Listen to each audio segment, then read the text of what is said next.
سورۃ الحجرات۔ سورہ حجرات کا تعارف۔ مقام نزول۔ سورہ حجرات مدینہ منورہ میں نازل ہوئی ہے۔ رکوع اور آیات کی تعداد، اس سورت میں 2 رکوع اور 18 آیتیں ہیں۔ حجرات نام رکھنے کی وجہ، حجرات کا معنی حجرے اور کمرے ہیں، اور اس سورت کی آیت نمبر 4 میں حجرات کا لفظ ہے۔ اسی مناسبت سے اس سورت کا نام سورۃ الحجرات ہے۔ سورہ حجرات کے مضامین۔ اس سورت کا مرکزی مضمون یہ ہے کہ اس سورت میں متعدد امور میں مسلمانوں کی تربیت فرمائی گئی ہے، اور اس سورت میں یہ چیزیں بیان کی گئی ہیں۔ نمبر 1، اس سورت کی ابتدا میں حضور پرنور علیہ الصلوۃ والسلام کی بارگاہ کے خصوصی آداب بیان کیے گئے ہیں، اور جو لوگ سید المرسلین صلی اللہ تعالیٰ علیہ وسلم کی بارگاہ میں اپنی آوازیں نیچی رکھتے ہیں انہیں بخشش اور بڑے ثواب کی بشارت دی گئی۔ نمبر 2، مسلمانوں کو معاشرتی آداب بتائے گئے اور ان کی اخلاقی تربیت کی گئی کہ تحقیق کیے بغیر کوئی خبر قبول نہ کریں، کسی مسلمان کے بارے میں بدگمانی نہ کریں، کسی کی غیبت نہ کریں، کسی کا نام نہ بگاڑیں اور کسی کا مذاق نہ اڑائیں۔ نمبر 3،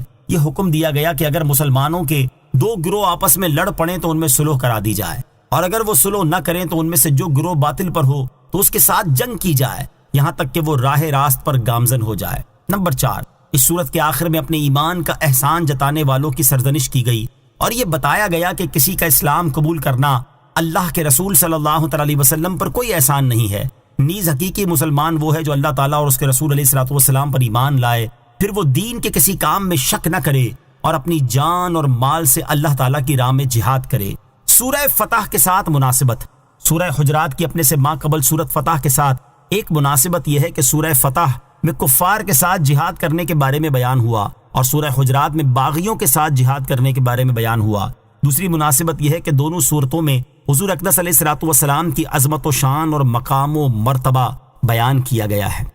بسم اللہ الرحمن الرحیم۔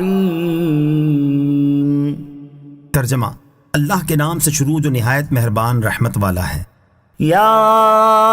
ایہا الذین آمنوا لا تقدموا بین یدی اللہ ورسولہ واتقوا اللہ ان اللہ سمیع علیم۔ ترجمہ، اے ایمان والو، اللہ اور اس کے رسول سے آگے نہ بڑھو اور اللہ سے ڈرو، بے شک اللہ سننے والا جاننے والا ہے۔ یا ایہا الذین آمنوا، اے ایمان والو۔ اس آیت میں اللہ تعالیٰ نے ایمان والوں کو اپنے حبیب صلی اللہ تعالیٰ علیہ وسلم کا ادب و احترام ملحوظ رکھنے کی تعلیم دی ہے، اور آیت کا خلاصہ یہ ہے کہ اے ایمان والو، اللہ تعالیٰ اور اس کے رسول صلی اللہ تعالیٰ علیہ وسلم کی اجازت کے بغیر کسی قول اور فعل میں اصلاً ان سے آگے نہ بڑھنا تم پر لازم ہے، کیونکہ یہ آگے بڑھنا رسول کریم علیہ الصلوۃ والسلام کے ادب و احترام کے خلاف ہے، جبکہ بارگاہ رسالت میں نیاز مندی اور آداب کا لحاظ رکھنا لازم ہے، اور تم اپنے تمام اقوال و افعال میں اللہ تعالیٰ سے ڈرو، کیونکہ اگر تم اللہ تعالیٰ سے ڈرو گے تو یہ ڈرنا تمہیں آگے بڑھنے سے روکے گا، اور ویسے بھی اللہ تعالیٰ کی شان یہ ہے کہ وہ تمہارے تمام اقوال کو سنتا اور تمام افعال کو جانتا ہے، اور جس کی ایسی شان ہے اس کا حق یہ ہے کہ اس سے ڈرا جائے۔ اس آیت کے شان نزول سے متعلق مختلف روایات ہیں، ان میں سے 2 روایات سماعت کیجیے۔ نمبر 1، چند لوگوں نے عید الاضحیٰ کے دن سرکار دو عالم صلی اللہ تعالیٰ علیہ وسلم سے پہلے قربانی کر لی تو ان کو حکم دیا گیا کہ دوبارہ قربانی کریں۔ نمبر 2، حضرت عائشہ رضی اللہ تعالیٰ عنہا سے مروی ہے کہ بعض لوگ رمضان سے 1 دن پہلے ہی روزہ رکھنا شروع کر دیتے تھے، ان کے بارے میں یہ آیت نازل ہوئی اور حکم دیا گیا کہ روزہ رکھنے میں اپنے نبی صلی اللہ تعالیٰ علیہ وسلم سے آگے نہ بڑھو۔ مفتی احمد یار خان نعیمی رحمۃ اللہ تعالی فرماتے ہیں، اس آیت کا شان نزول کچھ بھی ہو مگر یہ حکم سب کو عام ہے، یعنی کسی بات میں کسی کام میں حضور علیہ الصلوۃ والسلام سے آگے ہونا منع ہے۔ اگر حضور علیہ الصلوۃ والسلام کے ہمراہ راستے میں جا رہے ہوں تو آگے آگے چلنا منع ہے، مگر خادم کی حیثیت سے یا کسی ضرورت سے اجازت لے کر چلنا منع نہیں۔ اگر ساتھ کھانا ہو تو پہلے شروع کر دینا ناجائز۔ اسی طرح اپنی عقل اور اپنی رائے کو حضور علیہ الصلوۃ والسلام کی رائے سے مقدم کرنا حرام ہے۔ آیت لا تقدموا بین یدی اللہ ورسولہ سے متعلق 5 باتیں، یہاں اس آیت سے متعلق 5 باتیں سماعت کیجیے۔ نمبر 1، اللہ تعالیٰ کی بارگاہ میں سید المرسلین صلی اللہ تعالیٰ علیہ وسلم کی شان اتنی بلند ہے کہ ان کی بارگاہ کے آداب اللہ تعالیٰ نے ارشاد فرمائے ہیں۔ نمبر 2، اس آیت میں اللہ تعالیٰ اور رسول کریم صلی اللہ تعالیٰ علیہ وسلم دونوں سے آگے نہ بڑھنے کا فرمایا گیا، حالانکہ اللہ تعالیٰ سے آگے ہونا ممکن ہی نہیں ہے، کیونکہ وہ نہ زمانے میں ہے نہ کسی مکان میں، اور آگے ہونا یا زمانے میں ہوتا ہے یا جگہ میں۔ معلوم ہوا کہ آیت کا مقصد یہ ہے کہ رسول کریم علیہ الصلوۃ والسلام سے آگے نہ بڑھو، ان کی بے ادبی دراصل اللہ تعالیٰ کی بے ادبی ہے۔ نمبر 3، حضور علیہ الصلوۃ والسلام کے خادم کی حیثیت سے یا کسی ضرورت کی بنا پر آپ سے اجازت لے کر آگے بڑھنا اس ممانعت میں داخل نہیں ہے، لہٰذا احادیث میں جو بعض صحابہ کرام رضی اللہ تعالیٰ عنہم کا نبی کریم علیہ الصلوۃ والسلام کے آگے آگے چلنا مذکور ہے، وہ اس آیت میں داخل نہیں، کیونکہ ان کا چلنا خادم کی حیثیت سے تھا۔ یوں ہی حضرت ابوبکر صدیق رضی اللہ تعالیٰ عنہ کا امامت کروانا بھی اس میں داخل نہیں، کیونکہ آپ کا یہ عمل نبی پاک علیہ الصلوۃ والسلام کی اجازت سے تھا۔ نمبر 4، علامہ اسماعیل حقی رحمۃ اللہ تعالی فرماتے ہیں، علماء کرام چونکہ انبیاء کرام علیہ الصلوۃ والسلام کے وارث ہیں، اس لیے ان سے آگے بڑھنا بھی اس ممانعت میں داخل ہے، اور اس کی دلیل حضرت ابو درداء رضی اللہ تعالیٰ عنہ سے مروی وہ روایت ہے جس میں آپ فرماتے ہیں، حضور انور علیہ الصلوۃ والسلام نے مجھے حضرت ابوبکر صدیق رضی اللہ تعالیٰ عنہ کے آگے چلتے ہوئے دیکھا تو ارشاد فرمایا، اے ابو درداء، کیا تم اس کے آگے چلتے ہو جو تم سے بلکہ ساری دنیا سے افضل ہے؟ یاد رہے کہ یہ ادب ان علماء کرام کے لیے ہے جو اہل حق اور باعمل ہیں، کیونکہ یہی علماء در حقیقت انبیاء کرام علیہ الصلوۃ والسلام کے وارث ہیں، جبکہ بد مذہبوں کے علماء اور بے عمل عالم اس ادب کے مستحق نہیں ہیں۔ نمبر 6، بعض ادب والے لوگ بزرگوں یا قرآن شریف کی طرف پیٹھ نہیں کرتے، ان کے اس عمل کا ماخذ یہ آیت ہے۔ یا ایہا الذین آمنوا لا ترفعوا اصواتکم فوق صوت النبی ولا تجہروا له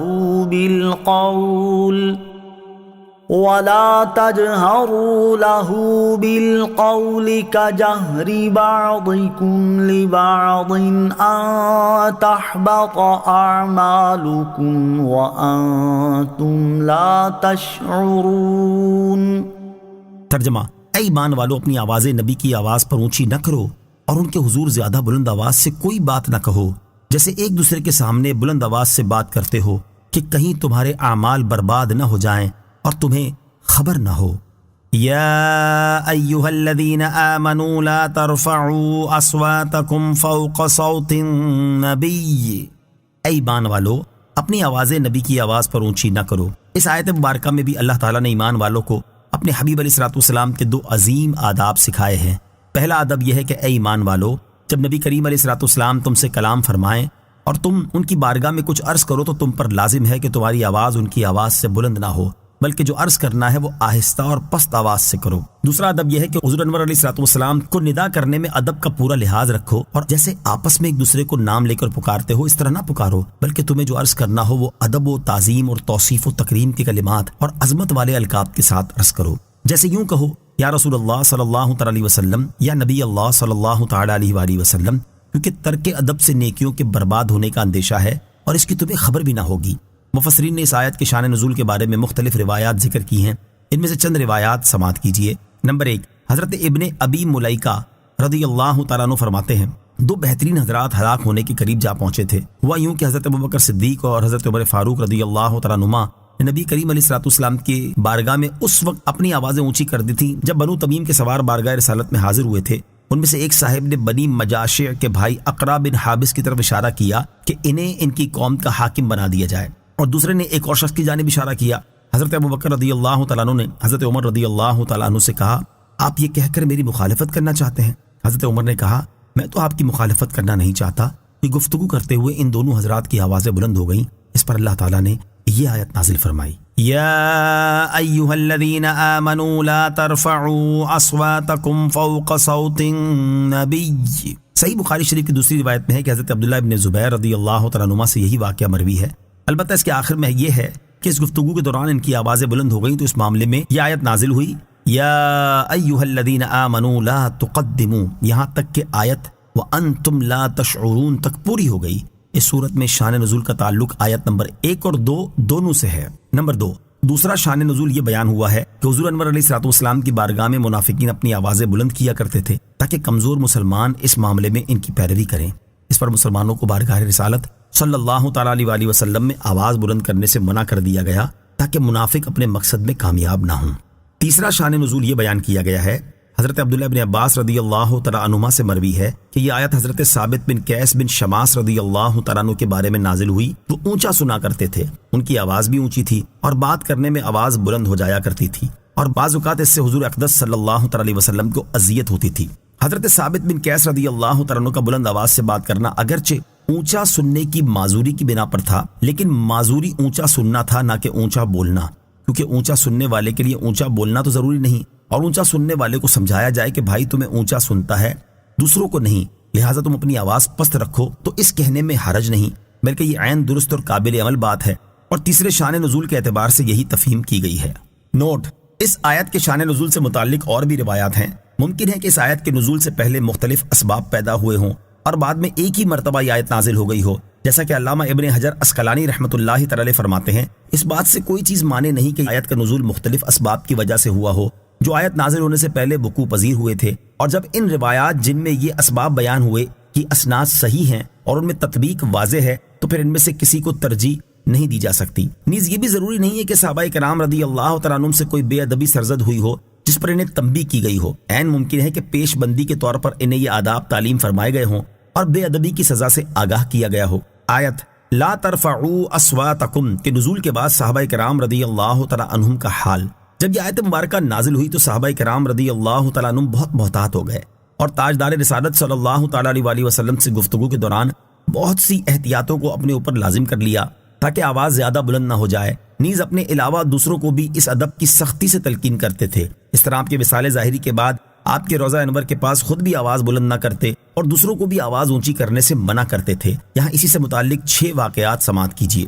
نمبر 1، حضرت ابوبکر صدیق رضی اللہ تعالیٰ عنہ فرماتے ہیں، جب یہ آیت یا ایھا الذین آمنوا لا ترفعوا اصواتکم فوق صوت النبی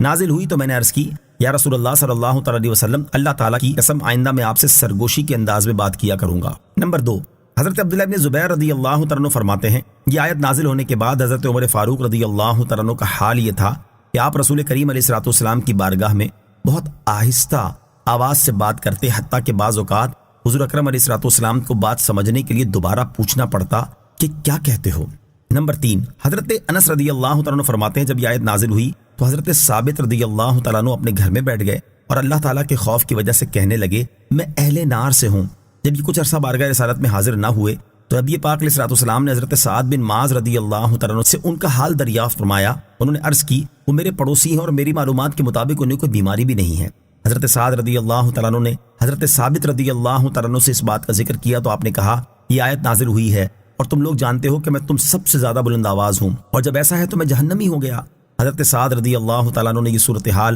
نبی پاک علیہ الصلوۃ والسلام کی خدمت میں عرض کی تو آپ نے ارشاد فرمایا، وہ جہنمی نہیں بلکہ وہ جنت والوں میں سے ہیں۔ نوٹ: صحیح مسلم کی اس روایت میں حضرت سعد بن معاذ رضی اللہ تعالیٰ عنہ کا ذکر ہے اور تفسیر ابن منذر میں حضرت انس رضی اللہ تعالیٰ عنہ سے ہی مروی یہی واقعہ مذکور ہے۔ اس میں حضرت سعد بن معاذ رضی اللہ تعالیٰ عنہ کی بجائے حضرت سعد بن عبادہ رضی اللہ تعالیٰ عنہ کا ذکر ہے۔ اس کے بارے میں علامہ ابن حجر عسقلانی رحمۃ اللہ تعالی فرماتے ہیں، حضرت سعد بن عبادہ رضی اللہ تعالیٰ عنہ سے پوچھنا زیادہ درست ہے کیونکہ آپ کا تعلق حضرت ثابت بن قیس رضی اللہ تعالیٰ عنہ کے قبیلہ خزرج سے ہے، اور حضرت سعد بن معاذ رضی اللہ تعالیٰ عنہ کے مقابلے میں ان کا حضرت ثابت رضی اللہ تعالیٰ عنہ کا پڑوسی ہونا زیادہ واضح ہے کیونکہ حضرت سعد بن معاذ کا تعلق دوسرے قبیلے یعنی اوس سے تھا۔ نیز اس کی تائید اس بات سے بھی ہوتی ہے کہ بخاری شریف کی روایت کے مطابق یہ آیت اس وقت نازل ہوئی جب بنو تمیم کا وفد سرکار دو عالم صلی اللہ تعالیٰ علیہ وسلم کی بارگاہ میں حاضر ہوا، اور یہ سن 9 ہجری کا واقعہ ہے، جبکہ حضرت سعد بن معاذ رضی اللہ تعالیٰ عنہ تو سن 5 ہجری میں غزوہ بنو قریظہ کے بعد وفات پا گئے تھے، اور حضرت سعد بن عبادہ رضی اللہ تعالیٰ کی وفات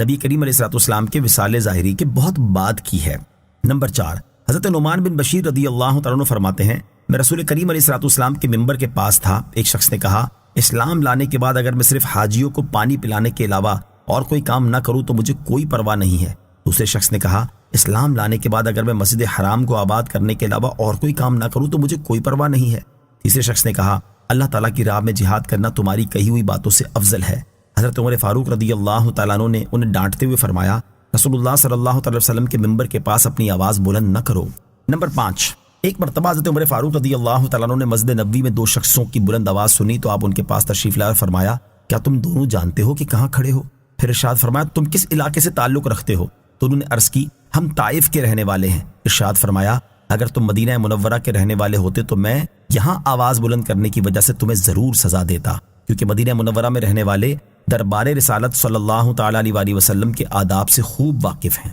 نمبر 6، اعلیٰ حضرت امام احمد رضا خان رحمۃ اللہ تعالی لکھتے ہیں، امیر المومنین حضرت عمر رضی اللہ تعالیٰ عنہ نے روضہ انور کے پاس کسی کو اونچی آواز سے بولتے ہوئے دیکھا، فرمایا، کیا اپنی آواز نبی کی آواز پر بلند کرتا ہے؟ اور یہی آیت یا ایھا الذین آمنوا لا ترفعوا اصواتکم فوق صوت النبی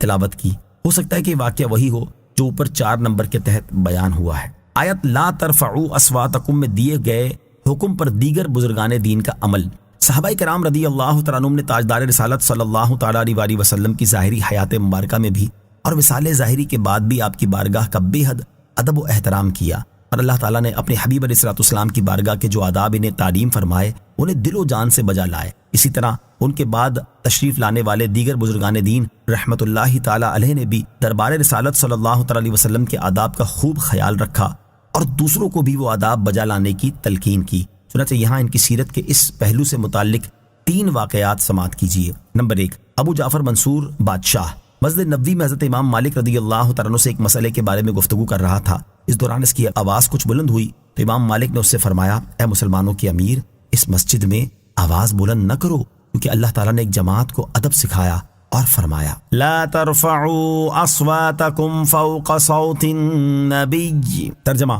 اپنی آواز نبی کی آواز پر اونچی نہ کرو۔ اور ایک جماعت کی تعریف کرتے ہوئے فرمایا ان الذين يغضون اصواتهم عند رسول الله اولئك الذين امتحن الله قلوبهم للتقوى لهم مغفرة واجر عظيم۔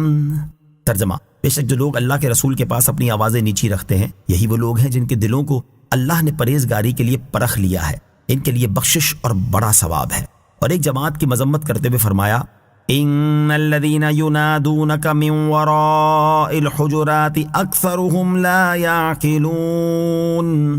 ترجمہ، بے شک جو لوگ آپ کو حجروں کے باہر سے پکارتے ہیں ان میں اکثر بے عقل ہیں۔ بے شک وصال کے بعد بھی حضور اقدس صلی اللہ تعالیٰ علیہ وسلم کی عزت ایسی ہے جیسے آپ کی ظاہری حیات میں تھی۔ یہ سن کر ابو جعفر نے عاجزی کا اظہار کیا اور کہا، اے ابو عبداللہ، میں قبلہ روح ہو کر دعا کروں یا رسول اللہ صلی اللہ تعالیٰ علیہ وسلم کی طرف رخ کروں؟ امام مالک نے فرمایا، تو حضور انور علیہ السلام سے کیوں رخ پھیرتا ہے؟ حالانکہ حضور انور صلی اللہ تعالیٰ علیہ وسلم قیامت کے دن اللہ تعالیٰ کی بارگاہ میں تیرے اور تیرے جد امجد حضرت آدم علیہ السلام کے وسیلہ ہیں، تو حضور پرنور علیہ السلام کی طرف رخ کر اور شفاعت کی درخواست کر، اللہ تعالیٰ تیرے لیے شفاعت قبول فرمائے گا۔ نمبر 2، امام مالک رضی اللہ تعالیٰ عنہ مسجد نبوی میں درس دیا کرتے تھے۔ جب ان کے حلقہ درس میں لوگوں کی تعداد زیادہ ہوئی تو ان سے عرض کی گئی، آپ ایک آدمی مقرر کر لیں جو آپ سے حدیث پاک سن کر لوگوں کو سنا دے۔ امام مالک رضی اللہ تعالیٰ عنہ نے فرمایا، اللہ تعالیٰ ارشاد فرماتا ہے یا ایھا الذین آمنوا لا ترفعوا اصواتکم فوق صوت النبی۔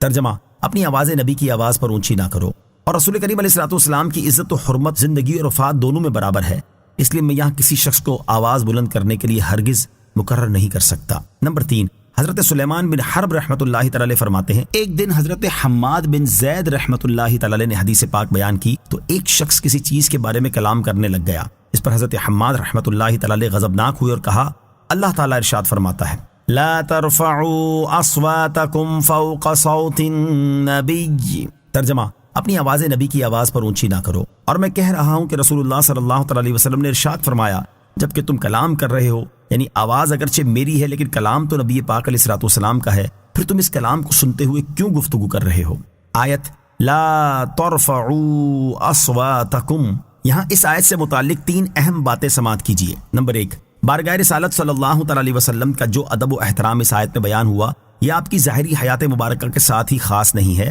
بلکہ آپ کی وفات ظاہری سے لے کر تا قیامت بھی یہی ادب و احترام باقی ہے۔ مفتی احمد یار خان نعیمی رحمۃ اللہ تعالی فرماتے ہیں، اب بھی حاجیوں کو حکم ہے کہ جب روضہ پاک پر حاضری نصیب ہو تو سلام بہت آہستہ کریں اور کچھ دور کھڑے ہوں، بلکہ بعض فقہا نے تو حکم دیا ہے کہ جب حدیث پاک کا درس ہو رہا ہو تو وہاں دوسرے لوگ بلند آواز سے نہ بولیں، کہ اگرچہ بولنے والا یعنی حدیث پاک کا درس دینے والا اور ہے مگر کلام تو رسول اللہ صلی اللہ تعالی علیہ وسلم کا ہے۔ نمبر 2، بارگاہ رسالت صلی اللہ تعالی وسلم میں ایسی آواز بلند کرنا منع ہے جو آپ کی تعظیم و توقیر کے برخلاف ہے اور بے ادبی کے زمرے میں داخل ہے، اور اگر اس سے بے ادبی اور توہین کی نیت ہو تو یہ کفر ہے۔ لہذا جنگ کے دوران یا اشعار کی صورت میں کفار کی مذمت بیان کرنے کے دوران صحابہ کرام رضی اللہ تعالیٰ عنہم کی جو آوازیں بلند ہوئیں وہ اس آیت میں داخل نہیں، کیونکہ یہ تعظیم و توقیر کے خلاف نہ تھیں بلکہ بعض مقامات پر نبی کریم علیہ السلام کی اجازت سے تھیں۔ اسی طرح اذان کے وقت جو آواز بلند ہوئی وہ بھی اس میں داخل نہیں، کیونکہ اذان ہوتی ہی بلند آواز سے ہے۔ نمبر 3، علماء کرام کی مجالس میں بھی آواز بلند کرنا ناپسندیدہ ہے،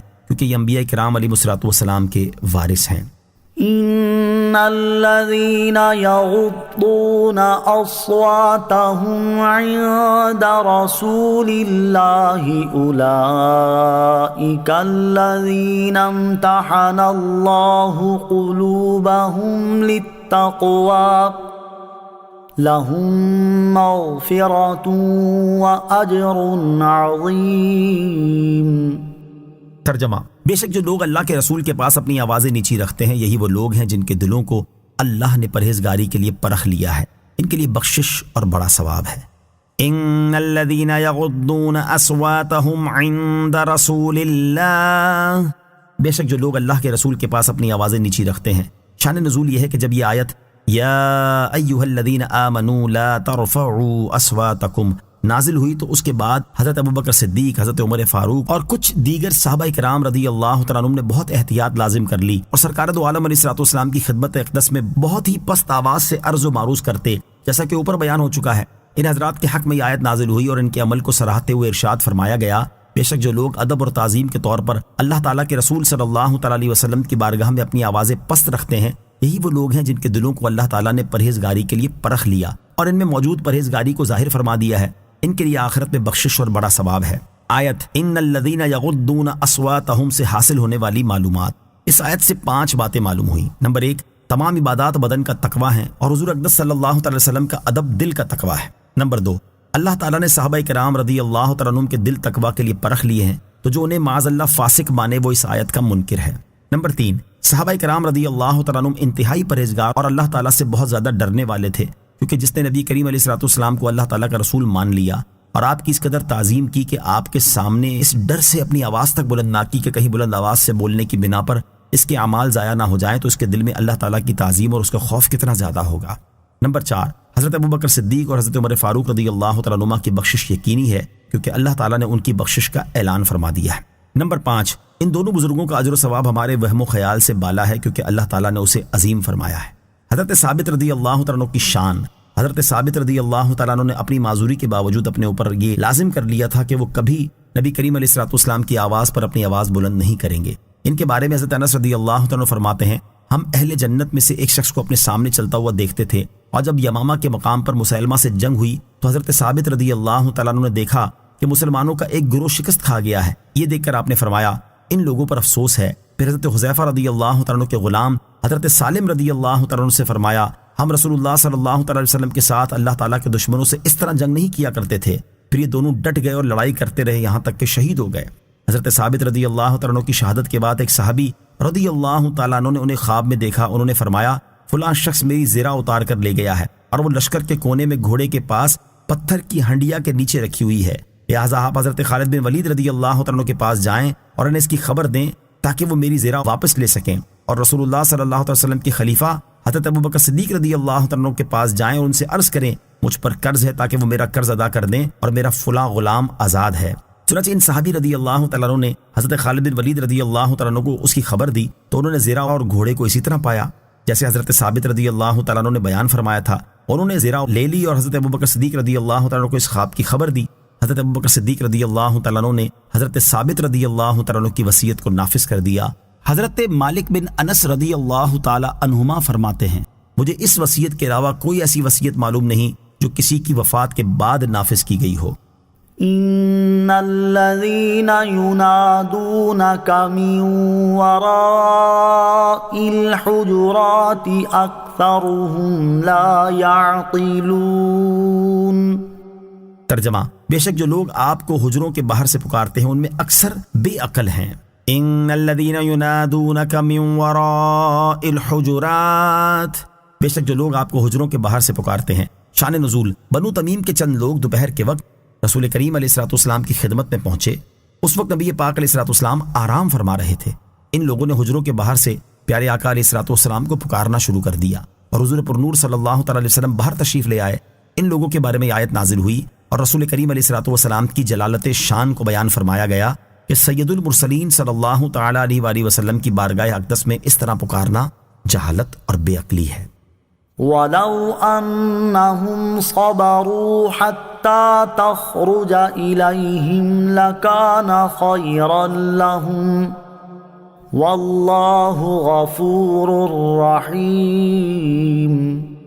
ترجمہ، اور اگر وہ صبر کرتے یہاں تک کہ تم ان کے پاس خود تشریف لے آتے تو یہ ان کے لیے بہتر تھا، اور اللہ بخشنے والا مہربان ہے۔ وَلَوْ أَنَّهُمْ صَبَرُوا، اور اگر وہ صبر کرتے۔ اس آیت میں ان لوگوں کو ادب کی تلقین کی گئی کہ انہیں رسول کریم علیہ الصلوۃ والسلام کو پکارنے کی بجائے صبر اور انتظار کرنا چاہیے تھا، یہاں تک کہ حضور اقدس صلی اللہ تعالی علیہ وسلم خود ہی مقدس حجرے سے باہر نکل کر ان کے پاس تشریف لے آتے اور اس کے بعد یہ لوگ اپنی عرض پیش کرتے۔ اگر وہ اپنے اوپر لازم اس ادب کو بجا لاتے تو یہ ان کے لیے بہتر تھا، اور جن سے یہ بے ادبی سرزد ہوئی ہے اگر وہ توبہ کریں تو اللہ تعالیٰ انہیں بخشنے والا اور ان پر مہربانی فرمانے والا ہے۔ علماء اور اساتذہ کی بارگاہ میں حاضری کا ایک ادب۔ اس آیت سے اشارتاً معلوم ہوا کہ جب اللہ تعالیٰ کی بارگاہ کے مقرب بندوں اور باعمل علماء کی بارگاہ میں حاضر ہوں تو ان کے آستانے کا دروازہ بجا کر جلد بازی کا مظاہرہ نہیں کرنا چاہیے، بلکہ انتظار کرنا چاہیے تاکہ وہ اپنے معمول کے مطابق آستانے سے باہر تشریف لے آئیں۔ ہمارے بزرگان دین کا یہی طرز عمل ہوا کرتا تھا۔ چنانچہ بلند پایا عالم حضرت ابو عبید رحمۃ اللہ تعالی فرمایا کرتے تھے، میں نے کبھی بھی کسی استاد کے دروازے پر دستک نہیں دی، بلکہ میں ان کا انتظار کرتا رہتا، اور جب وہ خود تشریف لاتے تو میں ان سے استفادہ حاصل کرتا۔ اسی طرح حضرت عبداللہ ابن عباس رضی اللہ تعالیٰ عنہما حضرت ابی بن کعب رضی اللہ تعالیٰ عنہ سے قرآن مجید کی تعلیم حاصل کرنے ان کے گھر تشریف لے جاتے تو دروازے کے پاس کھڑے ہو جاتے اور ان کا دروازہ نہ کھٹکھٹاتے بلکہ خاموشی سے ان کا انتظار کرتے، یہاں تک کہ وہ اپنے معمول کے مطابق باہر تشریف لے آتے۔ حضرت ابی بن کعب رضی اللہ تعالیٰ عنہ کو حضرت عبداللہ ابن عباس رضی اللہ تعالیٰ عنہما کا یہ طرز عمل بہت برا معلوم ہوا تو آپ نے ان سے فرمایا، آپ نے دروازہ کیوں نہیں بجایا تاکہ میں فوراً باہر آ جاتا اور آپ کو انتظار کی زحمت نہ اٹھانی پڑتی۔ حضرت عبداللہ ابن عباس رضی اللہ تعالیٰ عنہما نے جواب دیا، عالم اپنی قوم میں اس طرح ہوتا ہے جس طرح نبی اپنی امت میں ہوتا ہے، یعنی عالم نبی کا وارث ہوتا ہے، اور چونکہ اللہ تعالیٰ نے اپنے نبی علیہ الصلوۃ والسلام کے بارے میں ارشاد فرمایا ہے وَلَوْ أَنَّهُمْ صَبَرُوا حَتَّى تَخْرُجَ إِلَيْهِمْ لَكَانَ خَيْرًا لَهُمْ، اس لیے میں نے بھی دروازہ بجانے کی بجائے آپ کے خود ہی تشریف لے آنے کا انتظار کیا۔ علامہ آلوسی رحمۃ اللہ تعالی علیہ اپنا طرز عمل بیان کرتے ہوئے فرماتے ہیں، میں نے یہ واقعہ بچپن میں پڑھا تھا، اس کے بعد میں عمر بھر اسی کے مطابق اپنے استادوں کے ساتھ معاملہ کرتا رہا۔ آیت وَلَوْ أَنَّهُمْ صَبَرُوا سے حاصل ہونے والی معلومات۔ اس آیت سے مزید دو باتیں معلوم ہوئیں۔ نمبر ایک، اس سے بھی معلوم ہوا کہ حضور پرنور علیہ الصلوۃ والسلام کے دربار شریف کے آداب اللہ تعالیٰ نے بنائے اور اسی نے سکھائے ہیں۔ یاد رہے کہ یہ آداب صرف انسانوں پر ہی جاری نہیں بلکہ جنوں، انسانوں اور فرشتوں سب پر جاری ہیں، اور یہ آداب کسی خاص وقت تک کے لیے نہیں بلکہ ہمیشہ کے لیے ہیں۔ نمبر دو، اکابرین کی بارگاہ کا ادب کرنا بندے کو بلند درجات تک پہنچاتا ہے اور دنیا و آخرت کی سعادتوں سے نوازتا ہے۔ یا ایہا الذین آمنوا ان جاءکم فاسق بنبأ فتبینوا ان تصیبوا قوما بجہالہ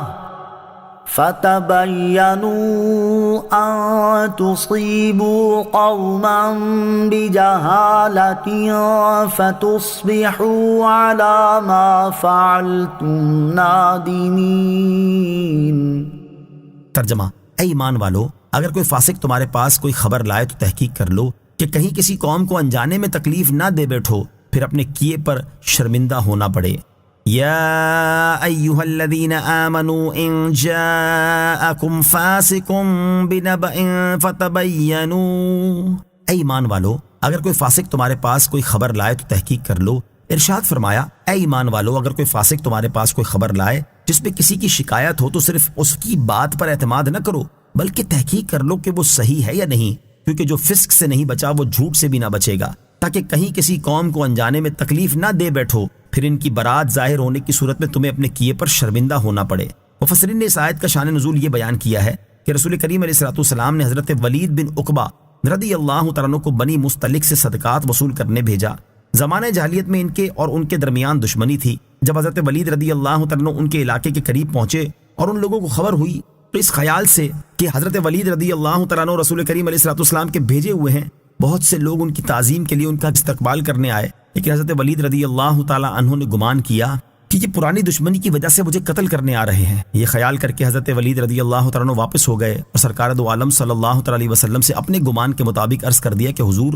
ان لوگوں نے صدقہ دینے سے منع کر دیا اور مجھے قتل کرنے کے درپے ہو گئے ہیں۔ حضور انور علیہ الصلوۃ والسلام نے حضرت خالد بن ولید رضی اللہ تعالیٰ عنہ کو حالات کی تحقیق کے لیے بھیجا۔ حضرت خالد رضی اللہ تعالیٰ عنہ نے دیکھا کہ وہ لوگ اذانیں کہتے ہیں، نماز پڑھتے ہیں اور ان لوگوں نے صدقات پیش کر دیے۔ حضرت خالد رضی اللہ تعالیٰ عنہ یہ صدقات لے کر خدمت اقدس میں حاضر ہوئے اور واقعہ عرض کیا، اس پر یہ آیت کریمہ نازل ہوئی۔ حضرت ولید رضی اللہ تعالیٰ عنہ صحابی ہیں اور صحابہ میں کوئی فاسق نہیں۔ یاد رہے کہ اس آیت میں بطور خاص حضرت ولید رضی اللہ تعالیٰ عنہ کو فاسق نہیں کہا گیا، بلکہ ایک اسلامی قانون بیان کیا گیا ہے، لہٰذا اس آیت کی بنا پر انہیں فاسق نہیں کہہ سکتے۔ جیسا کہ علامہ احمد ساوی رحمۃ اللہ تعالی علیہ فرماتے ہیں، اس آیت کے نزول کا سبب اگرچہ حضرت ولید رضی اللہ تعالیٰ عنہ کا واقعہ ہے، لیکن فاسق سے مراد بطور خاص حضرت ولید رضی اللہ تعالیٰ عنہ نہیں ہے، کیونکہ آپ فاسق نہیں بلکہ عظیم صحابی ہیں۔ امام فخر الدین رازی رحمۃ اللہ تعالی علیہ فرماتے ہیں، اس آیت کے پیش نظر کسی شخص کا حضرت ولید رضی اللہ تعالیٰ عنہ پر فاسق کا اطلاق کرنا بڑی خطا ہے، کیونکہ انہوں نے وہم اور گمان کیا جس میں خطا کر گئے، اور خطا کرنے والے کو فاسق نہیں کہا جاتا۔ خلاصہ یہ ہے کہ اس آیت کے نزول کا سبب اگرچہ حضرت ولید بن عقبہ رضی اللہ تعالیٰ عنہ کا واقعہ ہی ہو، لیکن یہ نہیں ہے کہ آیت میں بطور خاص آپ رضی اللہ تعالیٰ عنہ کو ہی فاسق کہا گیا ہے۔ اس کی وجہ یہ ہے کہ اس واقعے میں یا اس سے پہلے ان سے کوئی ایسا کام سرزد نہیں ہوا جس کی بنا پر انہیں فاسق کہا جا سکے، اور اس واقعے میں بھی انہوں نے بنو مستلق کی طرف جو بات منسوب کی تھی وہ اپنے گمان کے مطابق صحیح سمجھ کر کی تھی، اگرچہ حقیقت میں وہ غلط تھی، اور یہ ایسی چیز نہیں جس کی بنا پر کسی کو فاسق قرار دیا جا سکے۔ معاشرے کو امن کا گہوارہ بنانے میں اسلام کا کردار۔ اس آیت سے معلوم ہوا کہ دین اسلام ان کاموں سے روکتا ہے جو معاشرتی امن کی راہ میں رکاوٹ بنتے ہیں، اور وہ کام کرنے کا حکم دیتا ہے جن سے معاشرہ امن و سکون کا گہوارہ بنتا ہے۔ جیسے مذکورہ بالا آیت میں بیان کیے گئے اصول کو اگر ہم آج کل کے دور میں پیش نظر رکھیں تو ہمارا معاشرہ امن کا گہوارہ بن سکتا ہے، کیونکہ ہمارے یہاں لڑائی جھگڑے اور فسادات ہوتے ہی اسی وجہ سے ہیں کہ جب کسی کو کوئی اطلاع دی جاتی ہے تو وہ اس کی تصدیق نہیں کرتا، بلکہ فوراً غصے میں آ جاتا ہے اور وہ کام کر بیٹھتا ہے جس کے بعد ساری زندگی پریشان رہتا ہے۔ اسی طرح ہمارے ہاں خاندانی طور پر جو جھگڑے ہوتے ہیں وہ اسی نوعیت کے ہوتے ہیں، چاہے وہ ساس بہو کا معاملہ ہو یا شوہر و بیوی کا، کہ تصدیق نہیں کی جاتی اور لڑائیاں شروع کر دی جاتی ہیں۔ آیت ان جاءکم فاسق بنبأ فتبینوا سے حاصل ہونے والی معلومات۔ اس آیت سے 4 باتیں معلوم ہوئیں۔ نمبر 1، ایک شخص اگر عادل ہو تو اس کی خبر معتبر ہے۔ نمبر 2، حاکم یک طرفہ بیان پر فیصلہ نہ کرے بلکہ فریقین کا بیان سن کر ہی کوئی فیصلہ کرے۔ نمبر 3، غیبت کرنے والے اور چغل خور کی بات ہرگز قبول نہ کی جائے۔ نمبر 4، کسی کام میں جلدی نہ کی جائے ورنہ بعد میں پچھتانا پڑ سکتا ہے۔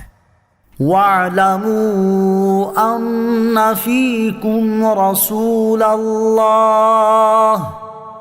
لَوْ يُطِيعُكُمْ فِي كَثِيرٍ مِّنَ الْأَمْرِ لَعَنِتُّمْ وَلَكِنَّ اللَّهَ حَبَّبَ إِلَيْكُمُ الْإِيمَانَ وَزَيَّنَهُ في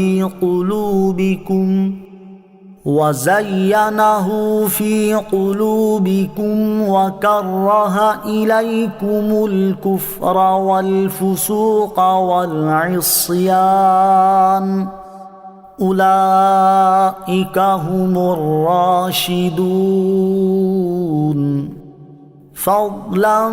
من الله ونعمة واللہ علیم حکیم۔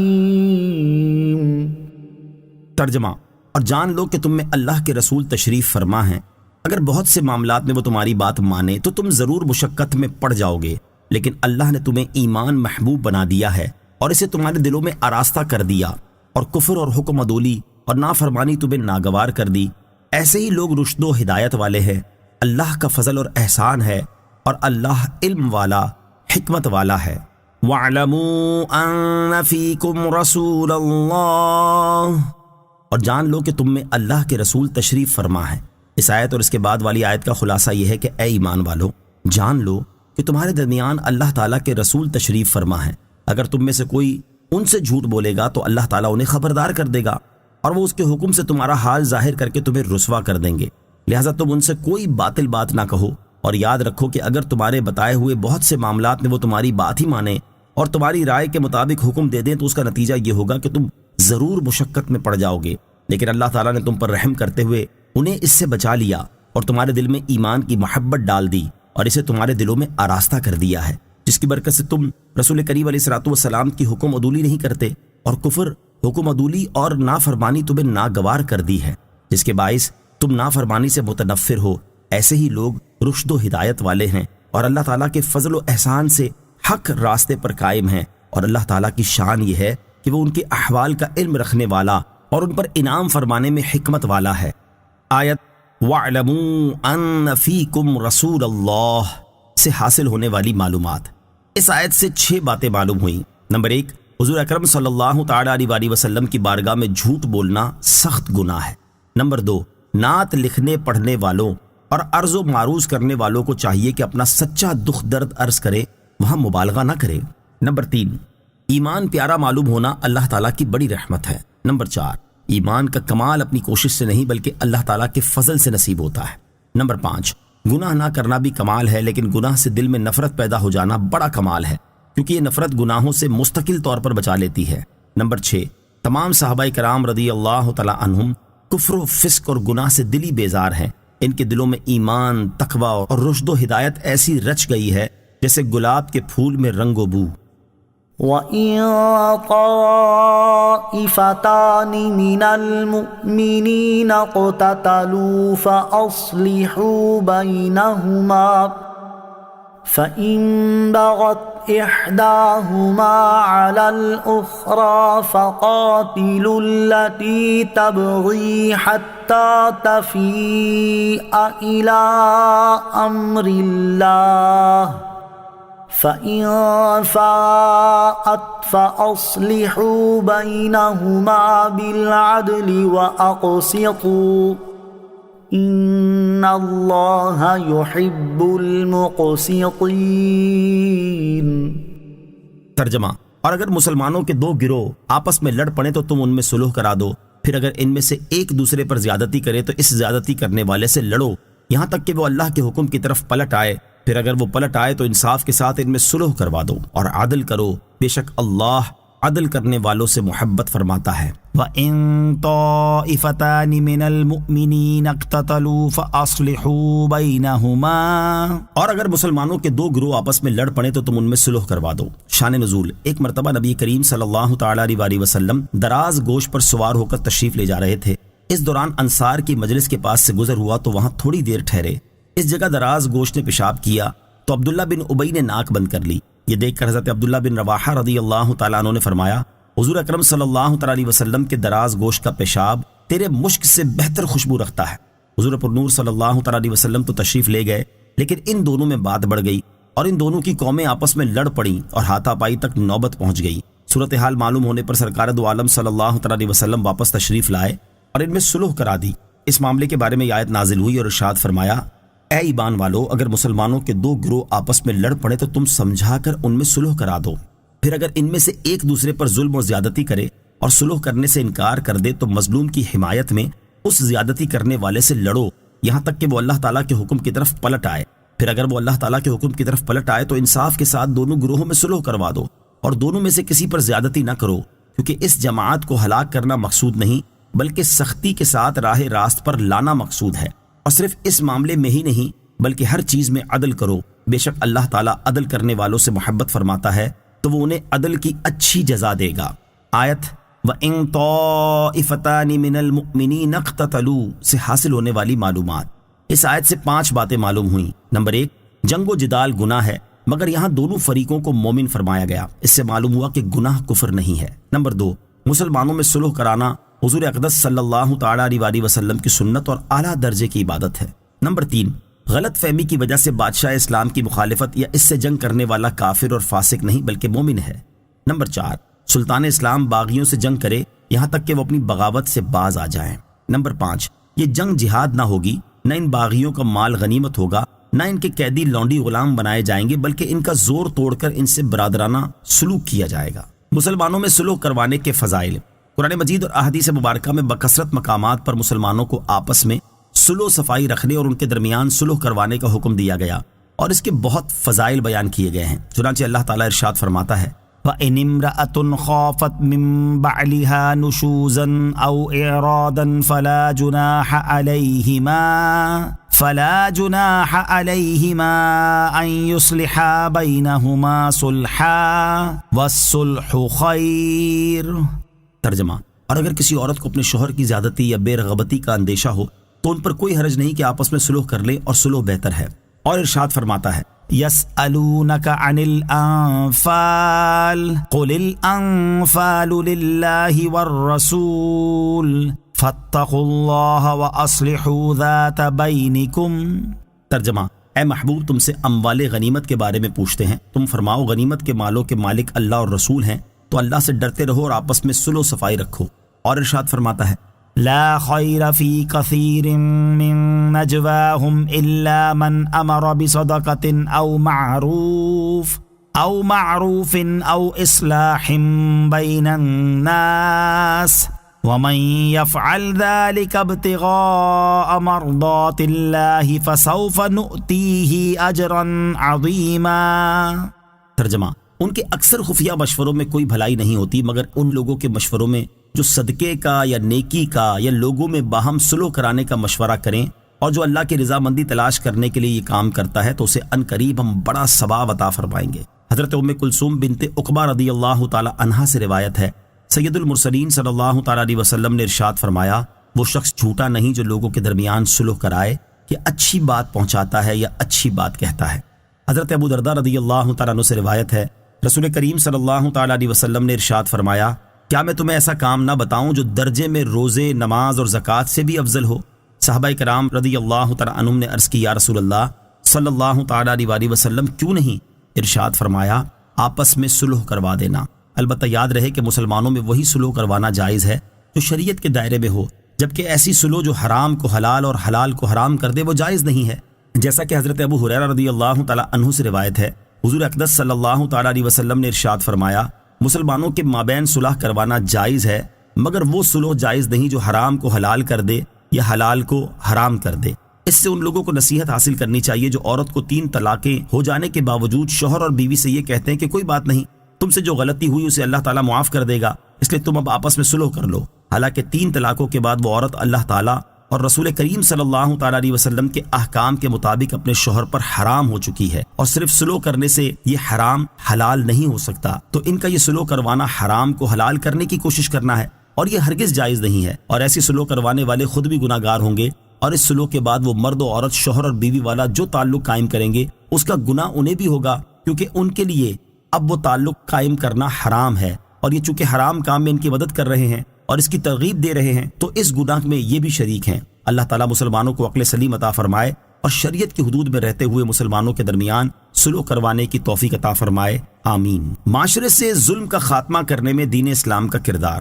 ظلم ایک ایسا بدترین فعل ہے جس سے انسان اپنے بنیادی حق سے محروم ہو کر اذیت اور کرب کی زندگی گزارنے پر مجبور ہو جاتا ہے، اور یہ وہ عمل ہے جس سے جھگڑے اور فسادات جنم لیتے، لوگ بغاوت اور سرکشی پر اتر آتے اور اصول و قوانین ماننے سے انکار کر دیتے ہیں، جس کے نتیجے میں انسانی حقوق تلف ہوتے اور معاشرے کا امن و سکون تباہ ہو کر رہ جاتا ہے۔ دین اسلام چونکہ انسانی حقوق کا سب سے بڑا محافظ اور معاشرتی امن کو برقرار رکھنے کا سب سے زیادہ حامی ہے، اسی لیے اس دین نے انسانی حقوق تلف کرنے اور معاشرتی امن میں بگاڑ پیدا کرنے والے ہر فعل سے روکا ہے، اور ان چیزوں میں ظلم کا کردار دوسرے افعال کے مقابلے میں کہیں زیادہ ہے۔ اس لیے اسلام نے ظلم کے خاتمے کے لیے بھی انتہائی احسن اقدامات کیے ہیں تاکہ لوگوں کے حقوق محفوظ رہیں اور وہ امن و سکون کی زندگی بسر کریں۔ ان میں سے ایک اقدام لوگوں کو یہ حکم دینا ہے کہ وہ ظالم کو روکیں، اور دوسرا اقدام ظالم کو وعیدیں سنانا ہے تاکہ وہ خود اپنے ظلم سے باز آ جائے، جیسا کہ ان 3 احادیث سے واضح ہے۔ چنانچہ نمبر 1، حضرت انس رضی اللہ تعالیٰ عنہ سے روایت ہے، رسول اللہ صلی اللہ تعالیٰ علیہ وسلم نے ارشاد فرمایا، اپنے بھائی کی مدد کرو خواہ وہ ظالم ہو یا مظلوم۔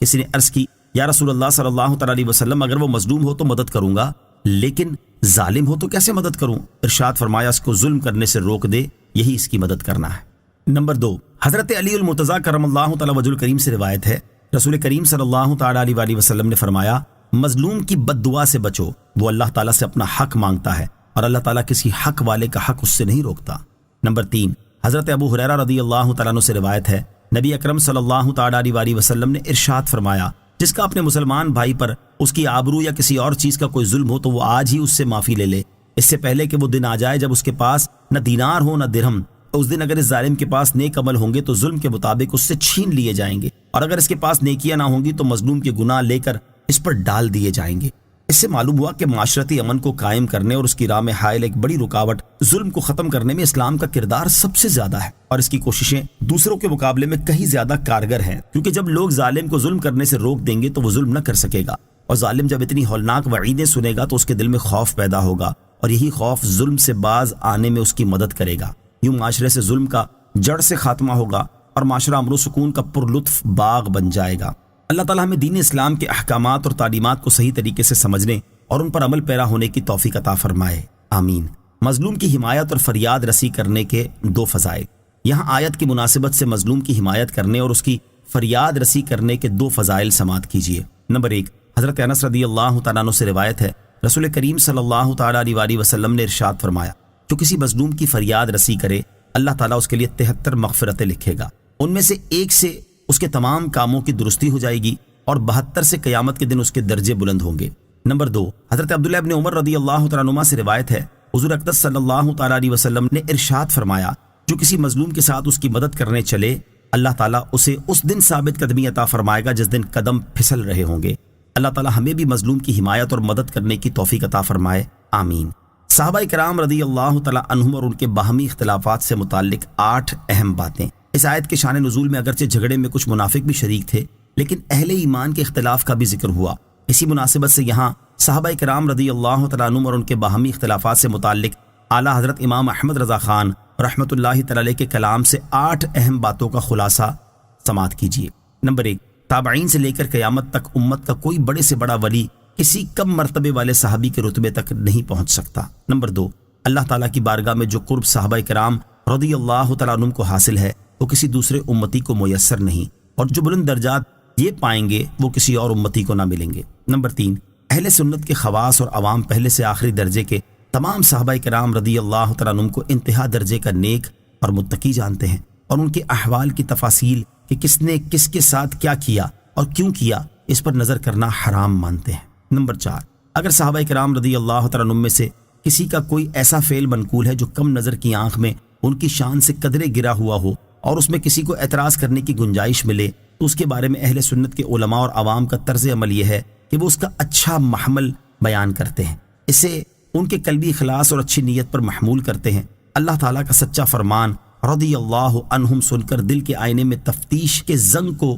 جگہ نہیں دیتے اور حقیقی احوال کی تحقیق کے نام کا میل کچیل دل کے آئینے پر چڑھنے نہیں دیتے۔ نمبر 5، صحابہ کرام رضی اللہ تعالی عنہم کے رتبے ہماری عقل سے ورا ہیں، پھر ہم ان کے معاملات میں کیسے دخل دے سکتے ہیں؟ اور ان میں صورتاً جو تنازعات اور اختلافات واقع ہوئے ہم ان کا فیصلہ کرنے والے کون ہیں؟ ایسا ہرگز نہیں ہو سکتا کہ ہم ایک کی طرفداری میں دوسرے کو برا کہنے لگیں یا ان جھگڑوں میں سے ایک فریق کو دنیا طلب ٹھہرائیں، بلکہ یقین سے جانتے ہیں کہ وہ سب دین کی مصلحتوں کے طلبگار تھے۔ اسلام اور مسلمانوں کی سربلندی ان کا نصب العین تھی، پھر وہ مجتہد بھی تھے، تو جس کے اجتہاد میں جو بات اللہ تعالیٰ کے دین اور تاجدار رسالت صلی اللہ تعالیٰ علیہ وسلم کی شریعت کے لیے زیادہ مصلحت آمیز اور مسلمانوں کے احوال سے مناسب تر معلوم ہوئی اس نے اسے اختیار کیا۔ اگرچہ اجتہاد میں خطا ہوئی اور ٹھیک بات ذہن میں نہ آئی، لیکن وہ سب حق پر ہیں اور سب واجب الاحترام ہیں۔ ان کا حال بالکل ایسا ہے جیسا دین کے فروعی مسائل میں خود علماء اہل سنت بلکہ ان کے مجتہدین مثلا امام اعظم ابو حنیفہ اور امام شافعی وغیرہما رضی اللہ تعالیٰ عنہم کے اختلافات ہیں۔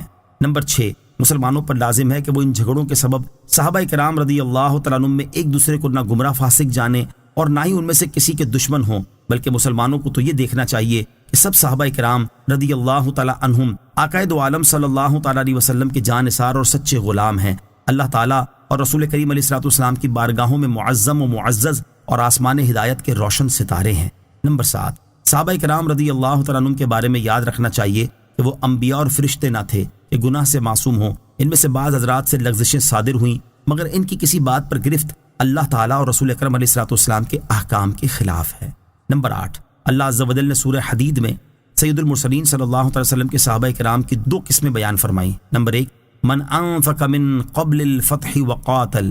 نمبر 2، الذین انفقوا من بعد وقاتلوا، یعنی صحابہ کرام رضی اللہ تعالیٰ عنہم کی ایک قسم وہ ہے کہ فتح مکہ سے پہلے مشرف بہ ایمان ہوئے، اس وقت راہ خدا میں مال خرچ کیا اور جہاد کیا جب ان کی تعداد بھی بہت کم تھی اور وہ ہر طرح کمزور بھی تھے۔ انہوں نے اپنے اوپر شدید مجاہدے گوارا کر کے اور اپنی جانوں کو خطروں میں ڈال ڈال کر بے دریغ اپنا سرمایہ اسلام کی خدمت میں نظر کر دیا۔ یہ حضرات مہاجرین و انصار میں سے سابقین اولین ہیں۔ دوسری قسم وہ ہے کہ فتح مکہ کے بعد ایمان لائے، اللہ تعالیٰ کی راہ میں خرچ کیا اور جہاد میں حصہ لیا۔ ان ایمان والوں نے اس وقت اس اخلاص کا ثبوت مالی اور جنگی جہاد سے دیا جب اسلامی سلطنت کی جڑ مضبوط ہو چکی تھی اور مسلمان کثرت تعداد اور جاہ و مال ہر لحاظ سے بڑھ چکے تھے۔ اجر ان کا بھی عظیم ہے، لیکن ظاہر ہے کہ ان سابقون اولون والوں کے درجے کا نہیں۔ اسی لیے قرآن عظیم نے ان پہلوں کو ان بعد والوں پر فضیلت دی اور پھر فرمایا کلا وعد اللہ الحسنى، ان سب سے اللہ تعالیٰ نے بھلائی کا وعدہ فرمایا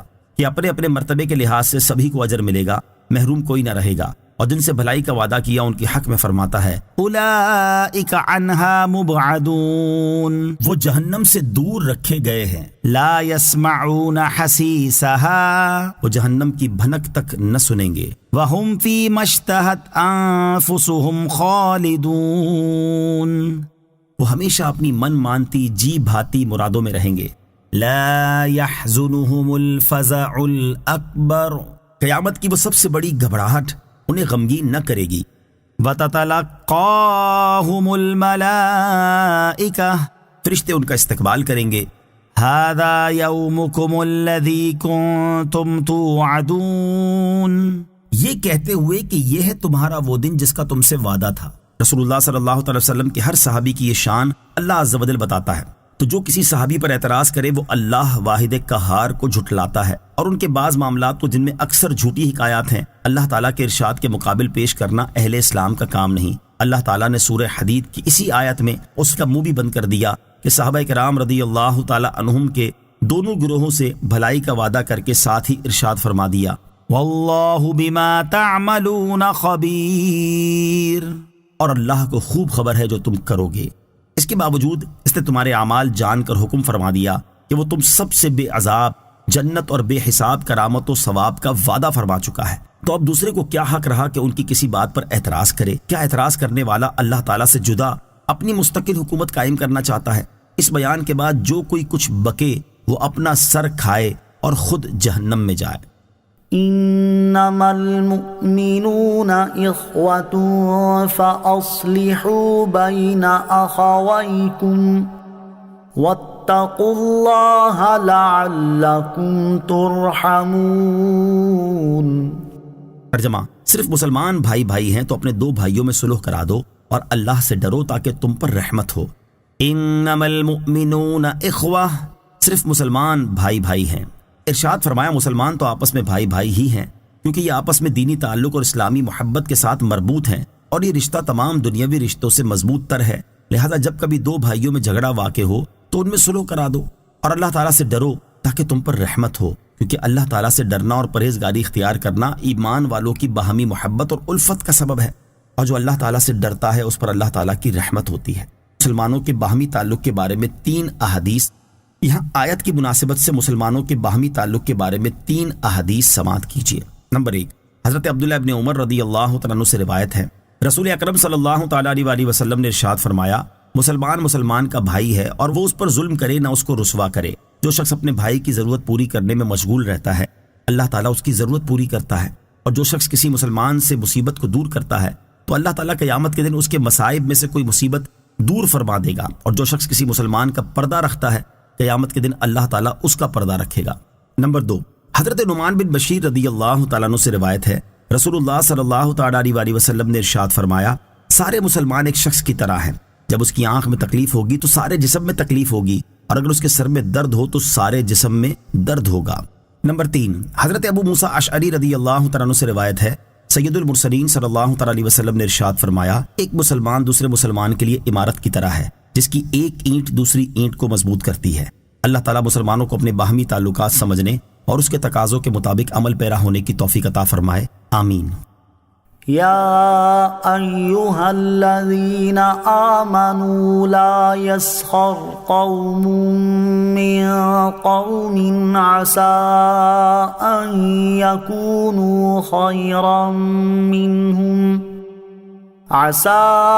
أن يكونوا خيرا منهم ولا نساء من نساء عسى أن يكن خيرا منهن ولا تلمزوا أنفسكم ولا تنابزوا بالألقاب بئس الاسم الفسوق بعد الإيمان ومن لم يتب فأولئك هم الظالمون۔ ترجمہ، اے ایمان والو، مرد دوسرے مردوں پر نہ ہنسیں، ہو سکتا ہے کہ وہ ان ہنسنے والوں سے بہتر ہوں، اور نہ عورتیں دوسری عورتوں پر ہنسیں، ہو سکتا ہے کہ وہ ان ہنسنے والیوں سے بہتر ہوں، اور آپس میں کسی کو تانا نہ دو اور ایک دوسرے کے برے نام نہ رکھو۔ مسلمان ہونے کے بعد فاسق کہلانا کیا ہی برا نام ہے، اور جو توبہ نہ کریں تو وہی ظالم ہیں۔ یا ایھا الذین آمنوا لا یسخر قوم من قوم، اے ایمان والو مرد دوسرے مردوں پر نہ ہنسیں۔ شان نزول، اس آیت مبارکہ کے مختلف حصوں کا نزول مختلف واقعات میں ہوا ہے۔ آیت کے زیر تفسیر حصے کے نزول سے متعلق دو واقعات سماعت کیجیے۔ نمبر 1، حضرت عبداللہ ابن عباس رضی اللہ تعالیٰ عنہما فرماتے ہیں، حضرت ثابت بن قیس بن شماس رضی اللہ تعالیٰ عنہ اونچا سنتے تھے، جب وہ سرکار دو عالم صلی اللہ تعالی وسلم کی مجلس شریف میں حاضر ہوتے تو صحابہ کرام علیہم رضوان انہیں آگے بٹھاتے اور ان کے لیے جگہ خالی کر دیتے تاکہ حضور اقدس صلی اللہ تعالی وسلم کے قریب حاضر رہ کر کلام مبارک سن سکیں۔ ایک روز انہیں حاضری میں دیر ہو گئی اور جب مجلس شریف خوب بھر گئی تو اس وقت آپ تشریف لائے، اور قاعدہ یہ تھا کہ جو شخص ایسے وقت آتا اور مجلس میں جگہ نہ پاتا تو جہاں ہوتا وہیں کھڑا رہتا، لیکن حضرت ثابت رضی اللہ تعالیٰ عنہ آئے تو وہ رسول کریم علیہ الصلوۃ والسلام کے قریب بیٹھنے کے لیے لوگوں کو ہٹاتے ہوئے یہ کہتے چلے کہ جگہ دو جگہ دو، یہاں تک کہ حضور انور علیہ الصلوۃ والسلام کے اتنے قریب پہنچ گئے کہ ان کے اور حضور پرنور علیہ الصلوۃ والسلام کے درمیان میں صرف ایک شخص رہ گیا۔ انہوں نے اس سے بھی کہا کہ جگہ دو، اس نے کہا تمہیں جگہ مل گئی ہے اس لیے بیٹھ جاؤ۔ حضرت ثابت رضی اللہ تعالیٰ عنہ غصے میں آ کر اس کے پیچھے بیٹھ گئے۔ جب دن خوب روشن ہوا تو حضرت ثابت رضی اللہ تعالیٰ عنہ نے ان کا جسم دبا کر کہا کون؟ اس نے کہا میں فلاں شخص ہوں۔ حضرت ثابت رضی اللہ تعالیٰ عنہ نے اس کی ماں کا نام لے کر کہا فلانی کا لڑکا۔ اس پر اس شخص نے شرم سے سر جھکا لیا، کیونکہ اس زمانے میں ایسا کلمہ آر دلانے کے لیے کہا جاتا تھا۔ اس پر یہ آیت نازل ہوئی۔ نمبر 2، حضرت ضحاک رضی اللہ تعالیٰ عنہ فرماتے ہیں یہ آیت بنی تمیم کے ان افراد کے بارے میں نازل ہوئی جو حضرت عمار، حضرت خباب، حضرت بلال، حضرت صہیب، حضرت سلمان، حضرت سالم وغیرہ غریب صحابہ کرام رضی اللہ تعالیٰ عنہ کی غربت دیکھ کر ان کا مذاق اڑایا کرتے تھے۔ ان کے بارے میں یہ آیت نازل ہوئی اور فرمایا گیا کہ مرد مردوں سے نہ ہنسیں، یعنی مالدار غریبوں کا، بلند نسب والے دوسرے نسب والوں کا، تندرست اپاہج کا، اور آنکھ والے اس کا مذاق نہ اڑائیں جس کی آنکھ میں عیب ہو سکتا ہے کہ وہ ان ہنسنے والوں سے صدق اور اخلاص میں بہتر ہوں۔ کسی شخص میں فقر کے آثار دیکھ کر اس کا مذاق نہ اڑایا جائے۔ آیت کے دوسرے شان نزول سے معلوم ہوا کہ اگر کسی شخص میں فقر، محتاجی اور غریبی کے آثار نظر آئیں تو ان کی بنا پر اس کا مذاق نہ اڑایا جائے۔ ہو سکتا ہے کہ جس کا مذاق اڑایا جا رہا ہے وہ مذاق اڑانے والے کے مقابلے میں دینداری کے لحاظ سے کہیں بہتر ہو۔ حضرت انس بن مالک رضی اللہ تعالیٰ عنہ سے روایت ہے، رسول کریم صلی اللہ تعالیٰ علیہ وسلم نے ارشاد فرمایا، کتنے ہی لوگ ایسے ہیں جن کے بال بکھرے ہوئے اور غبار آلود ہوتے ہیں، ان کے پاس 2 پرانی چادریں ہوتی ہیں اور انہیں کوئی پناہ نہیں دیتا، لیکن اللہ تعالیٰ کی بارگاہ میں ان کا رتبہ و مقام یہ ہوتا ہے کہ اگر وہ اللہ تعالیٰ پر قسم کھا لیں کہ اللہ تعالیٰ فلاں کام کرے گا تو اللہ تعالیٰ وہ کام کر کے ان کی قسم کو سچا کر دیتا ہے۔ حضرت حارث بن وہب خزائی رضی اللہ تعالیٰ عنہ سے روایت ہے، نبی کریم صلی اللہ تعالیٰ علیہ وسلم نے ارشاد فرمایا، کیا میں تمہیں جنتی لوگوں کے بارے میں نہ بتاؤں؟ یہ ہر وہ شخص ہے جو کمزور اور لوگوں کی نگاہوں میں گرا ہوا ہے، اگر وہ اللہ تعالیٰ پر قسم کھا لے تو اللہ تعالیٰ ضرور اس کی قسم سچی کر دے گا۔ وَلَا نِسَاءٌ مِّن نِسَاءٍ عَسَىٰ أَن يَكُنَّ خَيْرًا مِّنْهُنَّ، اور نہ عورتیں دوسری عورتوں پر ہنسیں، ہو سکتا ہے کہ وہ ان ہنسنے والیوں سے بہتر ہوں۔ شان نزول، آیت مبارکہ کے اس حصے کے نزول سے متعلق 2 روایات سماعت کیجیے۔ نمبر 1، حضرت انس رضی اللہ تعالیٰ عنہ فرماتے ہیں یہ آیت رسول اللہ صلی اللہ تعالیٰ علیہ وسلم کی ازواج مطہرات رضی اللہ تعالیٰ عنہن کے متعلق نازل ہوئی ہیں۔ انہوں نے حضرت ام سلمہ رضی اللہ تعالیٰ عنہ کو چھوٹے قد کی وجہ سے شرمندہ کیا تھا۔ نمبر 2، حضرت عبداللہ بن عباس رضی اللہ تعالیٰ عنہ فرماتے ہیں آیت کا یہ حصہ ام المومنین حضرت صفیہ بنت حیی رضی اللہ تعالیٰ عنہ کے حق میں اس وقت نازل ہوا جب انہیں حضور اقدس صلی اللہ تعالیٰ علیہ وسلم کی ایک زوجہ مطہرہ نے یہودی کی بیٹی کہا۔ اس واقعے کی تفصیل بیان کرتے ہوئے حضرت انس رضی اللہ تعالیٰ عنہ فرماتے ہیں ام المومنین حضرت صفیہ رضی اللہ تعالیٰ عنہ کو معلوم ہوا کہ حضرت حفصہ رضی اللہ تعالیٰ عنہ نے انہیں یہودی کی لڑکی کہا ہے۔ اس پر انہیں رنج ہوا اور آپ رونے لگیں۔ جب سرکار دو عالم صلی اللہ تعالیٰ علیہ وسلم ان کے پاس تشریف لائے اور انہیں روتا ہوا پایا تو ارشاد فرمایا تم کیوں رو رہی ہو؟ عرض کی حضرت حفصہ رضی اللہ تعالیٰ عنہ نے مجھے یہودی کی لڑکی کہا ہے۔ حضور اکرم علیہ الصلوۃ والسلام نے ارشاد فرمایا تم نبی زادی ہو، تیرے چچا نبی ہیں اور نبی کی بیوی ہو تو تم پر وہ کیا فخر کرتی ہیں؟ اور حضرت حفصہ رضی اللہ تعالیٰ عنہ سے فرمایا اے حفصہ رضی اللہ تعالیٰ عنہ اللہ تعالیٰ سے ڈرو۔ نوٹ، آیت مبارکہ میں عورتوں کا جدا گانا ذکر اس لیے کیا گیا کہ عورتوں میں ایک دوسرے کا مذاق اڑانے اور اپنے آپ کو بڑا جاننے کی عادت بہت زیادہ ہوتی ہے۔ نیز آیت مبارکہ کا یہ مطلب نہیں ہے کہ عورتیں کسی صورت آپس میں ہنسی مذاق نہیں کر سکتی، بلکہ چند شرائط کے ساتھ ان کا آپس میں ہنسی مذاق کرنا جائز ہے، جیسا کہ اعلیٰ حضرت امام احمد رضا خان رحمۃ اللہ تعالی فرماتے ہیں عورتوں کی ایک دوسرے سے جائز ہنسی جس میں نہ فحش ہو، نہ ایذائے مسلم، نہ بڑوں کی بے ادبی، نہ چھوٹوں سے بد لحاظی، نہ وقت و محل کے نظر سے بے موقع، نہ اس کی کثرت اپنی ہمسر عورتوں سے جائز ہے۔ مذاق اڑانے کا شرعی حکم اور اس فعل کی مذمت۔ مذاق اڑانے کا شرعی حکم بیان کرتے ہوئے حضرت علامہ عبد المصطفیٰ اعظمی رحمۃ اللہ تعالی علیہ فرماتے ہیں، اہانت اور تحقیر کے لیے زبان یا اشارات یا کسی اور طریقے سے مسلمان کا مذاق اڑانا حرام و گناہ ہے، کیونکہ اس سے ایک مسلمان کی تحقیر اور اس کی ایذا رسانی ہوتی ہے، اور کسی مسلمان کی تحقیر کرنا اور دکھ دینا سخت حرام اور جہنم میں لے جانے والا کام ہے۔ کثیر احادیث میں اس فعل سے ممانعت اور اس کی شدید مذمت اور شناعت بیان کی گئی ہے، جیسا کہ حضرت عباس رضی اللہ تعالیٰ عنہ سے روایت ہے، نبی کریم صلی اللہ تعالیٰ علیہ وسلم نے ارشاد فرمایا، اپنے بھائی سے نہ جھگڑا کرو، نہ اس کا مذاق اڑاؤ، نہ اس سے کوئی ایسا وعدہ کرو جس کی خلاف ورزی کرو۔ ام المومنین حضرت عائشہ صدیقہ رضی اللہ تعالی عنہا سے روایت ہے، نبی کریم صلی اللہ تعالی علیہ وسلم نے ارشاد فرمایا، میں کسی کی نقل اتارنا پسند نہیں کرتا اگرچہ اس کے بدلے میں مجھے بہت مال ملے۔ حضرت حسن رضی اللہ تعالی عنہ سے روایت ہے، تاجدار رسالت صلی اللہ تعالی علیہ وسلم نے ارشاد فرمایا، قیامت کے دن لوگوں کا مذاق اڑانے والے کے سامنے جنت کا ایک دروازہ کھولا جائے گا اور کہا جائے گا کہ آؤ آؤ، تو وہ بہت ہی بے چینی اور غم میں ڈوبا ہوا اس دروازے کے سامنے آئے گا، مگر جیسے ہی وہ دروازے کے پاس پہنچے گا وہ دروازہ بند ہو جائے گا، پھر ایک دوسرا جنت کا دروازہ کھلے گا اور اس کو پکارا جائے گا، آؤ یہاں آؤ، چنانچہ بے چینی اور رنج و غم میں ڈوبا ہوا اس دروازے کے پاس جائے گا تو وہ دروازہ بند ہو جائے گا۔ اسی طرح اس کے ساتھ معاملہ ہوتا رہے گا یہاں تک کہ دروازہ کھلے گا اور پکار پڑے گی تو وہ نا امیدی کی وجہ سے نہیں جائے گا، اس طرح وہ جنت میں داخل ہونے سے محروم رہے گا۔ حضرت علامہ عبد المصطفیٰ اعظمی رحمۃ اللہ تعالی فرماتے ہیں، کسی کو ذلیل کرنے کے لیے اور اس کی تحقیر کرنے کے لیے اس کی خامیوں کو ظاہر کرنا، اس کا مذاق اڑانا، اس کی نقل اتارنا یا اس کو تانا مارنا یا آر دلانا یا اس پر ہنسنا یا اس کو برے برے القاب سے یاد کرنا اور اس کی ہنسی اڑانا، مثلا آج کل کے بازام خود اپنے آپ کو عرفی شرفا کہلانے والے کچھ قوموں کو حقیر و ذلیل سمجھتے ہیں اور محض قومیت کی بنا پر ان کا تمسخر اور استہزاء کرتے اور مذاق اڑاتے رہتے ہیں اور قسم قسم کے دل آزار القاب سے یاد کرتے رہتے ہیں، کبھی تانا زنی کرتے ہیں، کبھی آر دلاتے ہیں۔ یہ سب حرکتیں حرام و گناہ اور جہنم میں لے جانے والے کام ہیں، لہٰذا ان حرکتوں سے توبہ لازم ہے ورنہ یہ لوگ فاسق ٹھہریں گے۔ اسی طرح سیٹھوں اور مالداروں کی عادت ہے کہ وہ غریبوں کے ساتھ تمسخر اور اہانت آمیز القاب سے ان کو آر دلاتے اور تانا زنی کرتے رہتے ہیں اور طرح طرح سے ان کا مذاق اڑایا کرتے ہیں، جس سے غریبوں کی دل آزاری ہوتی رہتی ہے، مگر وہ اپنی غربت اور مفلسی کی وجہ سے مالداروں کے سامنے دم نہیں مار سکتے۔ ان مالداروں کو ہوش میں آ جانا چاہیے کہ اگر وہ اپنے ان کرتوتوں سے توبہ کر کے باز نہ آئے تو یقیناً وہ قہر قہار و غضب جبار میں گرفتار ہو کر جہنم کے سزاوار بنیں گے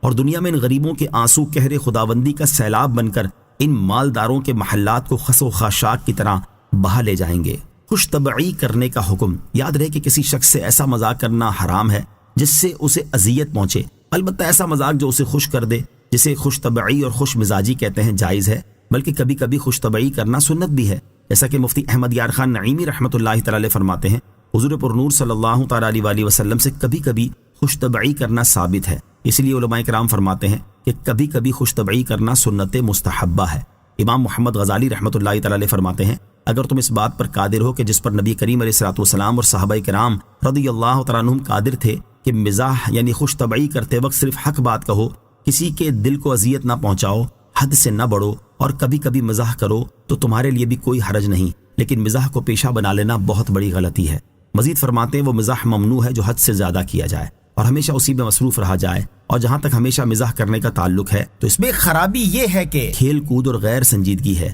کھیل اگرچہ بعض صورتوں میں جائز ہے لیکن ہمیشہ اسی کام میں لگ جانا مذموم ہے، اور حد سے زیادہ مزاح کرنے میں خرابی یہ ہے کہ اس کی وجہ سے زیادہ ہنسی پیدا ہوتی ہے اور زیادہ ہنسنے سے دل مردہ ہو جاتا ہے، بعض اوقات دل میں بغض پیدا ہوتا ہے اور ہیبت و وقار ختم ہو جاتا ہے، لہٰذا جو مزاح ان امور سے خالی ہو وہ قابل مذمت نہیں، جیسا کہ نبی کریم علیہ الصلوۃ والسلام نے ارشاد فرمایا، بے شک میں بھی مزاح کرتا ہوں اور میں خوش طبعی میں سچی بات ہی کہتا ہوں، لیکن یہ بات تو آپ کے ساتھ خاص تھی کہ مزاح بھی فرماتے اور جھوٹ بھی نہ ہوتا، لیکن جہاں تک دوسرے لوگوں کا تعلق ہے تو وہ مزاح اسی لیے کرتے ہیں کہ لوگوں کو ہنسائیں، خواہ جس طرح بھی ہو، اور اس کی وعید بیان کرتے ہوئے نبی اکرم علیہ الصلوۃ والسلام نے ارشاد فرمایا، ایک شخص کوئی بات کہتا ہے جس کے ذریعے وہ اپنے ہم مجلس لوگوں کو ہنساتا ہے، اس کی وجہ سے ثریا ستارے سے بھی زیادہ دور تک جہنم میں گرتا ہے۔ اللہ تعالیٰ ہمیں جائز خوش طبعی کرنے اور ناجائز خوش طبعی سے بچنے کی توفیق عطا فرمائے، آمین۔ سید المرسلین صلی اللہ تعالیٰ علیہ وسلم کی خوش طبعی۔ یہاں موضوع کی مناسبت سے سید المرسلین صلی اللہ تعالیٰ علیہ وسلم کی خوش طبعی کے 4 واقعات سماعت کیجیے۔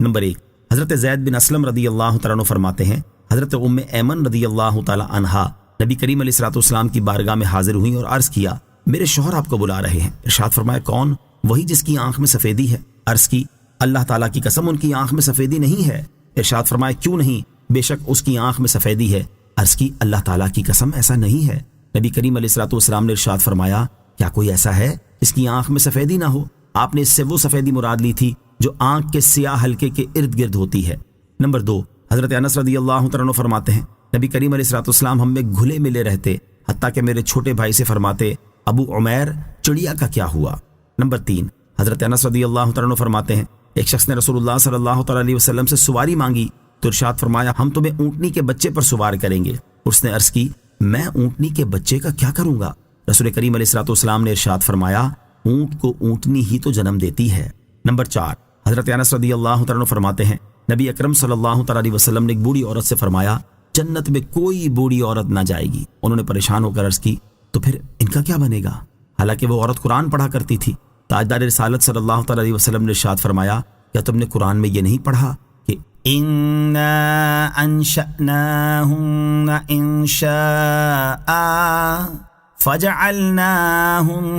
أَبْكَارًا؟ ترجمہ بے شک ہم نے ان جنتی عورتوں کو ایک خاص انداز سے پیدا کیا تو ہم نے انہیں کنواریاں بنایا۔ وَلَا تَلْمِزُوا أَنفُسَكُمْ، اور آپس میں کسی کو تانا نہ دو، یعنی قول یا اشارے کے ذریعے ایک دوسرے پر عیب نہ لگاؤ، کیونکہ مومن ایک جان کی طرح ہے۔ جب کسی دوسرے مومن پر عیب لگایا جائے گا تو گویا اپنے پر ہی عیب لگایا جائے گا۔ تانا دینے کی مذمت، احادیث میں تانا دینے کی بہت مذمت بیان کی گئی ہے۔ یہاں اس سے متعلق 2 احادیث سماعت کیجیے۔ نمبر 1، حضرت ابو درداء رضی اللہ تعالیٰ عنہ سے روایت ہے رسول اللہ صلی اللہ تعالیٰ علیہ وسلم نے ارشاد فرمایا بہت لان تان کرنے والے قیامت کے دن نہ گواہ ہوں گے نہ شفیع۔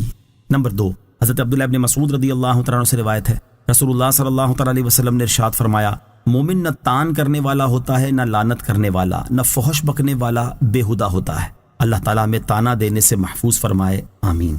وَلَا تَنَابَزُوا بِالْأَلْقَابِ، اور ایک دوسرے کے برے نام نہ رکھو۔ برے نام رکھنے سے کیا مراد ہے؟ اس کے بارے میں مفسرین کے مختلف اقوال ہیں، ان میں سے 3 قول سماعت کیجیے۔ نمبر 1، حضرت عبداللہ ابن عباس رضی اللہ تعالیٰ عنہما نے فرمایا ایک دوسرے کے برے نام رکھنے سے مراد یہ ہے کہ اگر کسی آدمی نے کسی برائی سے توبہ کر لی ہو تو اسے توبہ کے بعد اس برائی سے آر دلائی جائے۔ یہاں آیت میں اس چیز سے منع کیا گیا۔ حدیث پاک میں اس عمل کی وعید بھی بیان کی گئی ہے، جیسا کہ حضرت معاذ بن جبل رضی اللہ تعالیٰ عنہ سے روایت ہے رسول اللہ صلی اللہ تعالیٰ علیہ وسلم نے ارشاد فرمایا جس شخص نے اپنے بھائی کو اس کے کسی گناہ پر شرمندہ کیا تو وہ شخص اس وقت تک نہیں مرے گا جب تک کہ وہ اس گناہ کا ارتکاب نہ کر لے۔ نمبر 2، بعض علماء نے فرمایا برے نام رکھنے سے مراد کسی مسلمان کو کتا یا گدھا یا سور کہنا ہے۔ نمبر 3، بعض علماء نے فرمایا کہ اس سے وہ القاب مراد ہیں جن سے مسلمان کی برائی نکلتی ہو اور اس کو ناگوار ہو، یعنی تعریف کے القاب جو سچے ہوں ممنوع نہیں، جیسے کہ حضرت ابوبکر رضی اللہ تعالیٰ عنہ کا لقب عتیق اور حضرت عمر رضی اللہ تعالیٰ عنہ کا فاروق اور حضرت عثمان غنی رضی اللہ تعالیٰ عنہ کا ذو النورین اور حضرت علی رضی اللہ تعالیٰ عنہ کا ابو تراب اور حضرت خالد رضی اللہ تعالیٰ عنہ کا سیف اللہ تھا، اور جو القاب گویا کے نام بن گئے اور القاب والے کو ناگوار نہیں وہ القاب بھی ممنوع نہیں، جیسے اعمش اور اعرج وغیرہ۔ بئس الاسم الفسوق بعد الایمان، مسلمان ہونے کے بعد فاسق کہلانا کیا ہی برا نام ہے۔ ارشاد فرمایا مسلمان ہونے کے بعد فاسق کہلانا کیا ہی برا نام ہے۔ تو اے مسلمانوں، کسی مسلمان کی ہنسی بنا کر یا اس کو عیب لگا کر یا اس کا نام بگاڑ کر اپنے آپ کو فاسق نہ کہلاؤ، اور جو لوگ ان تمام افعال سے توبہ نہ کریں تو وہی ظالم ہیں۔ آیت یا ایھا الذین آمنوا لا یسخر قوم سے معلوم ہونے والے مسائل۔ اس آیت سے 3 مسئلے معلوم ہوئے۔ نمبر 1، مسلمانوں کی کوئی قوم ذلیل نہیں، ہر مومن عزت والا ہے۔ نمبر 2، عظمت کا دار و مدار محض نسب پر نہیں تقوی و پرہیزگاری پر ہے۔ نمبر 3، مسلمان بھائی کو نسبی تانا دینا حرام اور مشرکوں کا طریقہ ہے۔ آج کل یہ بیماری مسلمانوں میں عام پھیلی ہوئی ہے، نسبی تانے کی بیماری عورتوں میں زیادہ ہے۔ انہیں اس آیت سے سبق لینا چاہیے، نہ معلوم بارگاہ الہی میں کون کس سے بہتر ہو۔ یا ایہا الذین آمنوا اجتنبوا کثیرا من الظن ان بعض الظن اثم ولا تجسسوا ولا یغتب بعضکم بعضا ایحب احدکم ان یأکل يأكل لحم أخيه ميتا فكرهتموه واتقوا الله إن الله تواب رحيم۔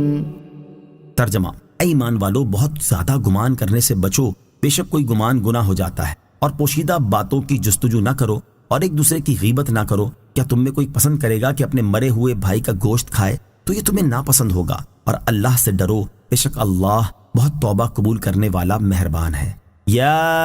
ایھا الذین آمنوا اجتنبوا کثیرا من الظن، اے ایمان والو، بہت زیادہ گمان کرنے سے بچو۔ آیت کے اس حصے میں اللہ تعالیٰ نے اپنے مومن بندوں کو بہت زیادہ گمان کرنے سے منع فرمایا، کیونکہ بعض گمان ایسے ہیں جو محض گناہ ہیں، لہٰذا احتیاط کا تقاضا یہ ہے کہ گمان کی کثرت سے بچا جائے۔ امام فخر الدین رازی رحمۃ اللہ تعالی فرماتے ہیں، یہاں آیت میں گمان کرنے سے بچنے کا حکم دیا گیا کیونکہ گمان ایک دوسرے کو عیب لگانے کا سبب ہے، اس پر کبھی افعال صادر ہونے کا مدار ہے، اور اسی سے خفیہ دشمن ظاہر ہوتا ہے، اور کہنے والا جب ان امور سے یقینی طور پر واقف ہوگا تو وہ اس بات پر بہت کم یقین کرے گا کہ کسی میں عیب ہے تاکہ اسے عیب لگائے، کیونکہ کبھی فعل بظاہر کبھی ہوتا ہے لیکن حقیقت میں ایسا نہیں ہوتا، اس لیے ممکن ہے کہ کرنے والا اسے بھول کر رہا ہو یا دیکھنے والا غلطی پر ہو۔ علامہ عبداللہ بن عمر بیداوی رحمۃ اللہ تعالی علیہ فرماتے ہیں، یہاں آیت میں گمان کی کثرت کو مبہم رکھا گیا تاکہ مسلمان ہر گمان کے بارے میں محتاط ہو جائے اور غور و فکر کرے، یہاں تک کہ اسے معلوم ہو جائے کہ اس گمان کا تعلق کس صورت سے ہے، کیونکہ بعض گمان واجب ہیں، بعض حرام ہیں اور بعض مباح ہیں۔ گمان کی اقسام اور ان کا شرعی حکم۔ گمان کی کئی اقسام ہیں، ان میں سے 4 یہ ہیں۔ نمبر 1 واجب، جیسے اللہ تعالیٰ کے ساتھ اچھا گمان رکھنا۔ نمبر 2 مستحب، جیسے صالح مومن کے ساتھ نیک گمان رکھنا۔ نمبر 3 ممنوع حرام، جیسے اللہ تعالیٰ کے ساتھ برا گمان کرنا اور یوں ہی مومن کے ساتھ برا گمان کرنا۔ نمبر 4 جائز، جیسے فاسق معلن کے ساتھ ایسا گمان کرنا جیسے افعال اس سے ظہور میں آتے ہوں۔ حضرت سفیان ثوری رضی اللہ تعالیٰ عنہ فرماتے ہیں، گمان 2 طرح کا ہے، ایک وہ کہ دل میں آئے اور زبان سے بھی کہہ دیا جائے، یہ اگر مسلمان پر برائی کے ساتھ ہے تو گناہ ہے۔ دوسرا یہ کہ دل میں آئے اور زبان سے نہ کہا جائے، یہ اگرچہ گناہ نہیں مگر اس سے بھی دل کو خالی کرنا ضروری ہے۔ یہاں بطور خاص بدگمانی کے شرعی حکم کی تفصیل سماعت کیجیے۔ چنانچہ اعلیٰ حضرت امام احمد رضا خان رحمۃ اللہ تعالی علیہ فرماتے ہیں، مسلمان پر بدگمانی خود حرام ہے جب تک ثبوت شرعی نہ ہو۔ دوسرے مقام پر فرماتے ہیں، مسلمانوں پر بدگمانی حرام اور حتی الامکان اس کے قول و فعل کو وجہ صحیح پر حمل واجب ہے۔ صدر الشریعہ مفتی امجد علی اعظمی رحمۃ اللہ تعالی علیہ فرماتے ہیں، بے شک مسلمان پر بدگمانی حرام ہے مگر جبکہ کسی قرینے سے اس کا ایسا ہونا ثابت ہوتا ہو جیسا اس کے بارے میں گمان کیا تو اب حرام نہیں۔ مثلا کسی کو شراب بنانے کی بھٹی میں آتے جاتے دیکھ کر اسے شراب خور گمان کیا تو اس کا قصور نہیں بلکہ بھٹی میں آنے جانے والے کا قصور ہے، کیونکہ اس نے موضع تہمت یعنی تہمت لگانے کی جگہ سے کیوں اجتناب نہ کیا۔ صدر الافاضل مفتی نعیم الدین مراد آبادی رحمۃ اللہ تعالی علیہ فرماتے ہیں، مومن صالح کے ساتھ برا گمان ممنوع ہے، اسی طرح اس کا کوئی کلام سن کر فاسد معنی مراد لینا باوجود یہ کہ اس کے دوسرے صحیح معنی موجود ہوں اور مسلمان کا حال ان کے موافق ہو، یہ بھی گمان بد میں داخل ہے۔ بدگمانی کی مذمت اور اچھا گمان رکھنے کی ترغیب۔ دین اسلام وہ عظیم دین ہے جس میں انسانوں کے باہمی حقوق اور معاشرتی آداب کو خاص اہمیت دی گئی اور ان چیزوں کا خصوصی لحاظ رکھا گیا ہے۔ اس لیے جو چیز انسانی حقوق کو ضائع کرنے کا سبب بنتی ہے اور جو چیز معاشرتی آداب کے برخلاف ہے اس سے دین اسلام نے منع فرمایا اور اس سے بچنے کا تاکید کے ساتھ حکم دیا ہے۔ جیسے ان اشیاء میں سے ایک چیز بدگمانی ہے جو کہ انسانی حقوق کی پامالی کا بہت بڑا سبب اور معاشرتی آداب کے انتہائی برخلاف ہے، اس سے دین اسلام میں خاص طور پر منع کیا گیا ہے۔ چنانچہ قرآن مجید میں ایک اور مقام پر اللہ تعالیٰ ارشاد فرماتا ہے، وَلَا تَقْفُ مَا لَيْسَ لَكَ بِهِ عِلْمٌ إِنَّ السَّمْعَ وَالْبَصَرَ وَالْفُؤَادَ كُلُّ أُولَئِكَ كَانَ عَنْهُ مَسْئُولًا۔ ترجمہ، اور اس بات کے پیچھے نہ پڑ جس کا تجھے علم نہیں، بے شک کان اور آنکھ اور دل ان سب کے بارے میں سوال کیا جائے گا۔ اور حضرت ابو ہریرہ رضی اللہ تعالیٰ عنہ سے روایت ہے، رسول اللہ صلی اللہ تعالیٰ علیہ وسلم نے ارشاد فرمایا، اپنے آپ کو بدگمانی سے بچاؤ کہ بدگمانی بدترین جھوٹ ہے۔ ایک دوسرے کے ظاہری اور باطنی عیب مت تلاش کرو، حرص نہ کرو، حسد نہ کرو، بغض نہ کرو، ایک دوسرے سے روح گردانی نہ کرو، اور اے اللہ کے بندو بھائی بھائی ہو جاؤ۔ اللہ تعالیٰ ہمیں ایک دوسرے کے بارے میں بدگمانی کرنے سے بچنے کی توفیق عطا فرمائے، آمین۔ بدگمانی کے دینی اور دنیاوی نقصانات۔ یہاں بدگمانی کے دینی اور دنیاوی نقصانات بھی سماعت کیجیے تاکہ بدگمانی سے بچنے کی ترغیب ملے۔ چنانچہ اس کے 4 دینی نقصانات یہ ہیں۔ نمبر 1، جس کے بارے میں بدگمانی کی اگر اس کے سامنے اس کا اظہار کر دیا تو اس کی دل آزاری ہو سکتی ہے۔ اور شرعی اجازت کے بغیر مسلمان کے دل آزاری حرام ہے۔ نمبر 2، اگر اس کی غیر موجودگی میں دوسرے کے سامنے اپنے برے گمان کا اظہار کیا تو یہ غیبت ہو جائے گی اور مسلمان کی غیبت کرنا حرام ہے۔ نمبر 3، بدگمانی کرنے والا محض اپنے گمان پر صبر نہیں کرتا بلکہ وہ اس کے عیب تلاش کرنے میں لگ جاتا ہے، اور کسی مسلمان کے عیبوں کو تلاش کرنا ناجائز و گناہ ہے۔ نمبر 4، بدگمانی کرنے سے بغض اور حسد جیسے خطرناک امراض پیدا ہوتے ہیں، اور اس کے 2 بڑے دنیاوی نقصانات یہ ہیں۔ نمبر 1، بدگمانی کرنے سے 2 بھائیوں میں دشمنی پیدا ہو جاتی ہے، ساس اور بہو ایک دوسرے کے خلاف ہو جاتے ہیں، شوہر اور بیوی میں ایک دوسرے پر اعتماد ختم ہو جاتا اور بات بات پر آپس میں لڑائی رہنے لگتی ہے، اور آخر کار ان میں طلاق اور جدائی کی نوبت آ جاتی ہے۔ بھائی اور بہن کے درمیان تعلقات ٹوٹ جاتے ہیں اور یوں ایک ہنستا بستا گھر اجڑ کر رہ جاتا ہے۔ نمبر 2، دوسروں کے لیے برے خیالات رکھنے والے افراد پر فالج اور دل کی بیماریوں کا خطرہ زیادہ ہو جاتا ہے، جیسا کہ حال ہی میں امریکن ہارٹ ایسوسی ایشن کی جانب سے جاری کردہ ایک تحقیقی رپورٹ میں یہ انکشاف کیا گیا ہے کہ وہ افراد جو دوسروں کے لیے مخالفانہ سوچ رکھتے ہیں اور اس کی وجہ سے ذہنی دباؤ کا شکار اور غصے میں رہتے ہیں، ان میں دل کی بیماریوں اور فالج کا خطرہ 86% بڑھ جاتا ہے۔ بدگمانی کا علاج۔ امام محمد غزالی رحمۃ اللہ تعالی فرماتے ہیں، شیطان آدمی کے دل میں بدگمانی ڈالتا ہے تو مسلمان کو چاہیے کہ وہ شیطان کی تصدیق نہ کرے اور اس کو خوش نہ کرے، حتیٰ کہ اگر کسی کے منہ سے شراب کی بو آ رہی ہو تو پھر بھی اس پر حد لگانا جائز نہیں، کیونکہ ہو سکتا ہے اس نے شراب کا ایک گھونٹ پی کر کلی کر دی ہو، یا کسی نے اس کو جبرن شراب پلا دی ہو، اور اس کا احتمال ہے تو وہ دل سے بدگمانی کی تصدیق کر کے شیطان کو خوش نہ کرے۔ اگرچہ مذکورہ صورت میں بدگمانی کا گناہ نہیں ہوگا، لیکن بچنے میں پھر بھی بھلائی ہی ہے۔ وَلَا تَجَسَّسُوا، اور جستجو نہ کرو۔ اس آیت میں دوسرا حکم یہ دیا گیا کہ مسلمانوں کی عیب جوئی نہ کرو اور ان کے پوشیدہ حال کی جستجو میں نہ رہو، جسے اللہ تعالیٰ نے اپنی ستاری سے چھپایا ہے۔ مسلمانوں کے عیب تلاش کرنے کی ممانعت۔ اس آیت سے معلوم ہوا کہ مسلمانوں کے پوشیدہ عیب تلاش کرنا اور انہیں بیان کرنا ممنوع ہے۔ یہاں اسی سے متعلق ایک عبرت انگیز حدیث پاک ملاحظہ ہو۔ چنانچہ حضرت ابو برزہ اسلمی رضی اللہ تعالیٰ عنہ سے روایت ہے، رسول اللہ صلی اللہ تعالیٰ علیہ وسلم نے فرمایا، اے ان لوگوں کے گروہ جو زبان سے ایمان لائے اور ایمان ان کے دلوں میں داخل نہیں ہوا، مسلمانوں کی غیبت نہ کرو اور ان کی چھپی ہوئی باتوں کی ٹٹول نہ کرو، اس لیے کہ جو شخص اپنے مسلمان بھائی کی چھپی ہوئی چیز کی ٹٹول کرے گا، اللہ تعالیٰ اس کی پوشیدہ چیز کی ٹٹول کرے گا، یعنی اسے ظاہر کر دے گا، اور جس کی اللہ عز و جل ٹٹول کرے گا یعنی عیب ظاہر کرے گا، اس کو رسوا کر دے گا، اگرچہ وہ اپنے مکان کے اندر ہو۔ اس سے معلوم ہوا کہ مسلمانوں کی غیبت کرنا اور ان کے عیب تلاش کرنا منافق کا شعار ہے، اور عیب تلاش کرنے کا انجام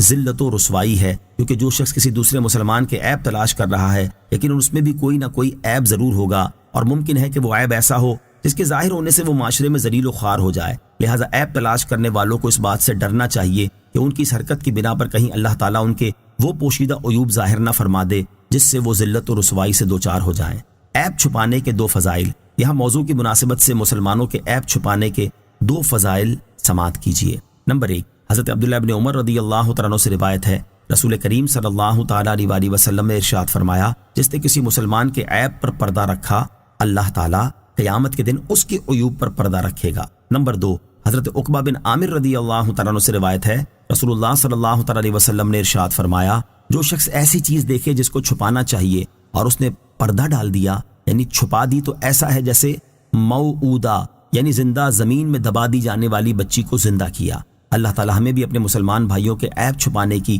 توفیق عطا فرمائے، آمین۔ لوگوں کے عیب تلاش کرنے کی بجائے اپنے عیبوں کی اصلاح کی جائے۔ جو شخص لوگوں کے عیب تلاش کرنے میں رہتا ہے، اسے خاص طور پر اور تمام لوگوں کو عمومی طور پر چاہیے کہ کسی کے عیب تلاش کرنے کی بجائے اپنے اندر موجود عیبوں کو تلاش کرنے اور ان کی اصلاح کرنے کی کوشش کریں، کہ اسی میں ان کی اور دوسروں کی دنیا و آخرت کا بھلا ہے۔ حضرت ابو ہریرہ رضی اللہ تعالیٰ عنہ سے روایت ہے، رسول اللہ صلی اللہ تعالیٰ علیہ وسلم نے ارشاد فرمایا، تم میں سے کوئی شخص اپنے بھائی کی آنکھ میں تنکا دیکھتا ہے اور اپنی آنکھ کو بھول جاتا ہے۔ حضرت عبداللہ ابن عباس رضی اللہ تعالیٰ عنہ فرماتے ہیں، جب تم اپنے ساتھی کے عیب ذکر کرنے کا ارادہ کرو تو اس وقت اپنے عیبوں کو یاد کرو۔ اللہ تعالیٰ ہمیں دوسروں کے عیب تلاش کرنے سے بچنے، اپنے عیبوں کو تلاش کرنے اور ان کی اصلاح کرنے کی توفیق عطا فرمائے، آمین۔ انسان کی عزت و حرمت کی حفاظت میں اسلام کا کردار۔ دین اسلام کی نظر میں ایک انسان کی عزت و حرمت کی قدر بہت زیادہ ہے، اور اگر وہ انسان مسلمان بھی ہو تو اس کی عزت و حرمت کی قدر اسلام کی نظر میں مزید بڑھ جاتی ہے۔ اسی لیے دین اسلام نے ان تمام افعال سے بچنے کا حکم دیا ہے جن سے کسی انسان کی عزت و حرمت پامال ہوتی ہو۔ ان افعال میں سے ایک فعل کسی کے عیب تلاش کرنا اور اسے دوسروں کے سامنے بیان کر دینا ہے، جس کا انسانوں کی عزت و حرمت ختم کرنے میں بہت بڑا کردار ہے۔ اس وجہ سے جہاں اس شخص کو ذلت و رسوائی کا سامنا کرنا پڑتا ہے جس کا عیب لوگوں کے سامنے ظاہر ہو جائے، وہیں وہ شخص بھی لوگوں کی نفرت اور ملامت کا سامنا کرتا ہے جو عیب تلاش کرنے اور انہیں ظاہر کرنے میں لگا رہتا ہے۔ یوں عیب تلاش کرنے والے اور جس کا عیب بیان کیا گیا دونوں کی عزت و حرمت چلی جاتی ہے۔ اس لیے دین اسلام نے عیبوں کی تلاش میں رہنے اور انہیں لوگوں کے سامنے شرعی اجازت کے بغیر بیان کرنے سے منع کیا، اور اس سے باز نہ آنے والوں کو سخت وعیدیں سنائیں تاکہ ان وعیدوں سے ڈر کر لوگ اس برے فعل سے باز آ جائیں اور سب کی عزت و حرمت کی حفاظت ہو۔ وَلَا يَغْتَبْ بَعْضُكُمْ بَعْضًا، اور ایک دوسرے کی غیبت نہ کرو۔ اس آیت میں تیسرا حکم یہ دیا گیا کہ ایک دوسرے کی غیبت نہ کرو۔ کیا تم میں کوئی یہ پسند کرے گا کہ اپنے مرے ہوئے بھائی کا گوشت کھائے؟ یقیناً یہ تمہیں ناپسند ہوگا، تو پھر مسلمان بھائی کی غیبت بھی تمہیں گوارا نہ ہونی چاہیے، کیونکہ اس کو پیٹھ پیچھے برا کہنا اس کے مرنے کے بعد اس کا گوشت کھانے کی مثل ہے، کیونکہ جس طرح کسی کا گوشت کاٹنے سے اس کو ایذا ہوتی ہے، اسی طرح اس کی بدگوئی کرنے سے اسے قلبی تکلیف ہوتی ہے، اور در حقیقت عزت و آبرو گوشت سے زیادہ پیاری ہے۔ شان نزول: جب سرکار دو عالم صلی اللہ تعالیٰ علیہ وسلم جہاد کے لیے روانہ ہوتے اور سفر فرماتے تو ہر 2 مالداروں کے ساتھ ایک غریب مسلمان کو کر دیتے کہ وہ غریب ان کی خدمت کرے اور وہ اسے کھلائیں پلائیں، یوں ہر ایک کا کام چلے۔ چنانچہ اسی دستور کے مطابق حضرت سلمان رضی اللہ تعالیٰ عنہ 2 آدمیوں کے ساتھ کیے گئے تھے۔ ایک روز وہ سو گئے اور کھانا تیار نہ کر سکے تو ان دونوں نے انہیں کھانا طلب کرنے کے لیے رسول کریم علیہ الصلوۃ والسلام کی خدمت میں بھیجا۔ پیارے آقا علیہ الصلوۃ والسلام کے کچن کے خادم حضرت اسامہ رضی اللہ تعالیٰ عنہ تھے۔ ان کے پاس کھانے میں سے کچھ باقی رہا نہ تھا، اس لیے انہوں نے فرمایا کہ میرے پاس کچھ نہیں ہے۔ حضرت سلمان رضی اللہ تعالیٰ عنہ نے یہی آ کر کہہ دیا تو ان دونوں رفیقوں نے کہا اسامہ رضی اللہ تعالیٰ عنہ نے بخل کیا۔ جب وہ نبی پاک علیہ الصلوۃ والسلام کی خدمت میں حاضر ہوئے تو آپ نے ارشاد فرمایا میں تمہارے منہ میں گوشت کی رنگت دیکھتا ہوں۔ انہوں نے عرض کی ہم نے گوشت کھایا ہی نہیں۔ ارشاد فرمایا تم نے غیبت کی، اور جو مسلمان کی غیبت کرے اس نے مسلمان کا گوشت کھایا۔ غیبت اور اس کی مذمت سے متعلق 4 احادیث۔ اس آیت میں غیبت کرنے سے منع کیا گیا اور ایک مثال کے ذریعے اس کی شناعت اور برائی کو بیان کیا گیا ہے۔ کثیر احادیث میں بھی اس کی شدید مذمت بیان کی گئی ہے۔ یہاں ان میں سے 4 احادیث سماعت کیجیے۔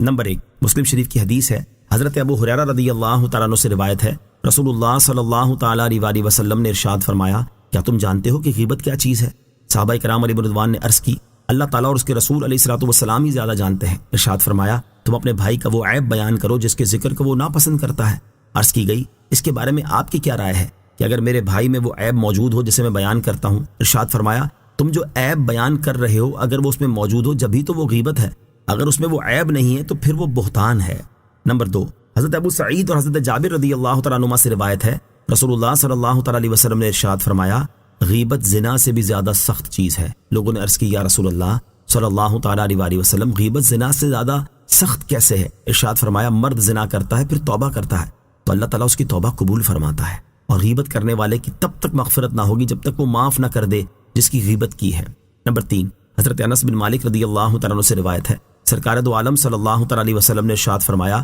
جب مجھے معراج کرائی گئی تو میں ایسے لوگوں کے پاس سے گزرا جن کے ناخن پیتل کے تھے اور وہ ان ناخنوں سے اپنے چہروں اور سینوں کو نوچ رہے تھے۔ میں نے پوچھا جبرائیل یہ کون لوگ ہیں؟ انہوں نے کہا یہ وہ افراد ہیں جو لوگوں کا گوشت کھاتے اور ان کی عزتوں کو پامال کرتے تھے۔ نمبر 4 حضرت ابو ہریرہ رضی اللہ تعالیٰ عنہ سے روایت ہے کہ رسول اللہ صلی اللہ تعالیٰ علیہ وسلم نے ارشاد فرمایا جس نے دنیا میں اپنے بھائی کا گوشت کھایا اس کے پاس قیامت کے دن اس کے بھائی کا گوشت لایا جائے گا اور اس سے کہا جائے گا تم جس طرح دنیا میں اپنے مردہ بھائی کا گوشت کھاتے تھے اب زندہ کا گوشت کھاؤ۔ وہ چیخ مارتا ہوا اور منہ بگاڑتا ہوا کھائے گا۔ سر دست یہ 4 احادیث ذکر کی ہیں۔ ہر مسلمان کو چاہیے کہ وہ انہیں غور سے سنے اور غیبت سے بچنے کی بھرپور کوشش کرے۔ فی زمانہ اس حرام سے بچنے کی بہت زیادہ ضرورت ہے کیونکہ آج کل مسلمانوں میں یہ بلا بہت پھیلی ہوئی ہے اور وہ اس سے بچنے کی طرف بالکل توجہ نہیں کرتے، اور ان کی بہت کم مجلسیں ایسی ہوتی ہیں جو چغلی اور غیبت سے محفوظ ہوں۔ اللہ تعالیٰ ہمیں غیبت جیسی خطرناک باطنی بیماری سے محفوظ فرمائے۔ غیبت کی تعریف اور اس سے متعلق 5 شرعی مسائل۔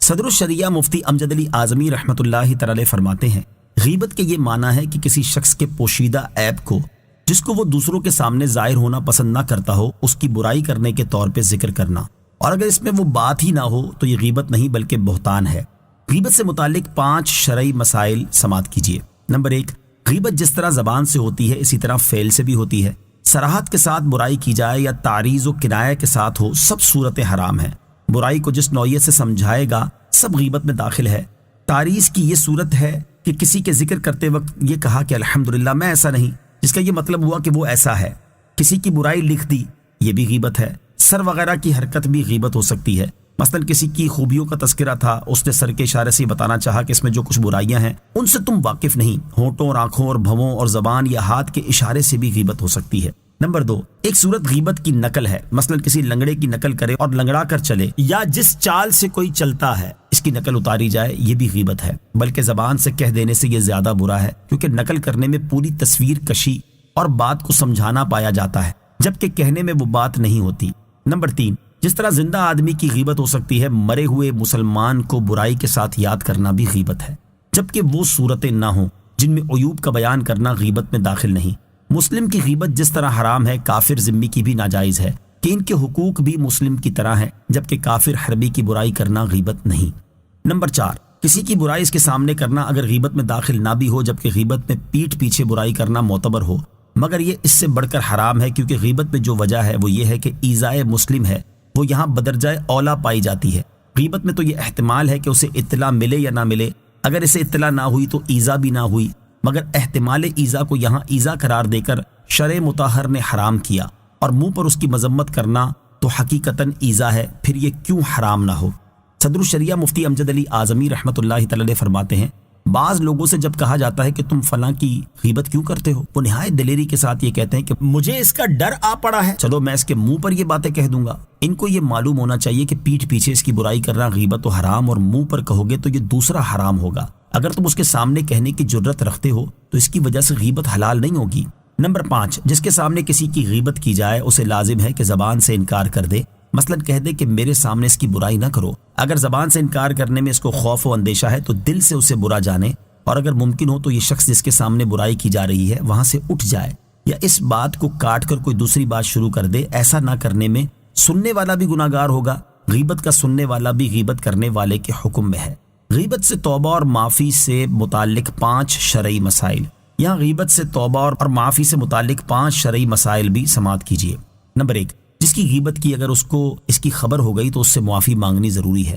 اور یہ بھی ضروری ہے کہ اس کے سامنے یہ کہے کہ میں نے تمہاری اس طرح غیبت یا برائی کی، تو معاف کر دو، اس سے معاف کرائے اور توبہ کرے، تب اس سے بری ذمہ ہوگا، اور اگر اس کو خبر نہ ہوئی تو توبہ اور ندامت کافی ہے۔ نمبر 2، جس کی غیبت کی ہے اسے خبر نہ ہوئی اور اس نے توبہ کر لی، اس کے بعد اسے خبر ملی کہ فلاں نے میری غیبت کی ہے، آیا اس کی توبہ صحیح ہے یا نہیں؟ اس میں علماء کے 2 قول ہیں۔ ایک قول یہ ہے کہ وہ توبہ صحیح ہے، اللہ تعالیٰ دونوں کی مغفرت فرما دے گا۔ جس نے غیبت کی اس کی مغفرت توبہ سے ہوئی، اور جس کی غیبت کی گئی اس کو جو تکلیف پہنچی اور اس نے درگزر کیا، اس وجہ سے اس کی مغفرت ہو جائے گی۔ اور بعض علماء یہ فرماتے ہیں کہ اس کی توبہ معلق رہے گی، اگر وہ شخص جس کی غیبت ہوئی خبر پہنچنے سے پہلے ہی مر گیا تو توبہ صحیح ہے، اور توبہ کے بعد اسے خبر پہنچ گئی تو صحیح نہیں، جب تک اس سے معاف نہ کرائے۔ بہتان کی صورت میں توبہ کرنا اور معافی مانگنا ضروری ہے، بلکہ جن کے سامنے بہتان باندھا ہے ان کے پاس جا کر یہ کہنا ضرور ہے کہ میں نے جھوٹ کہا تھا جو فلاں پر میں نے بہتان باندھا تھا۔ نمبر 3، معافی مانگنے میں ضرور ہے کہ غیبت کے مقابل میں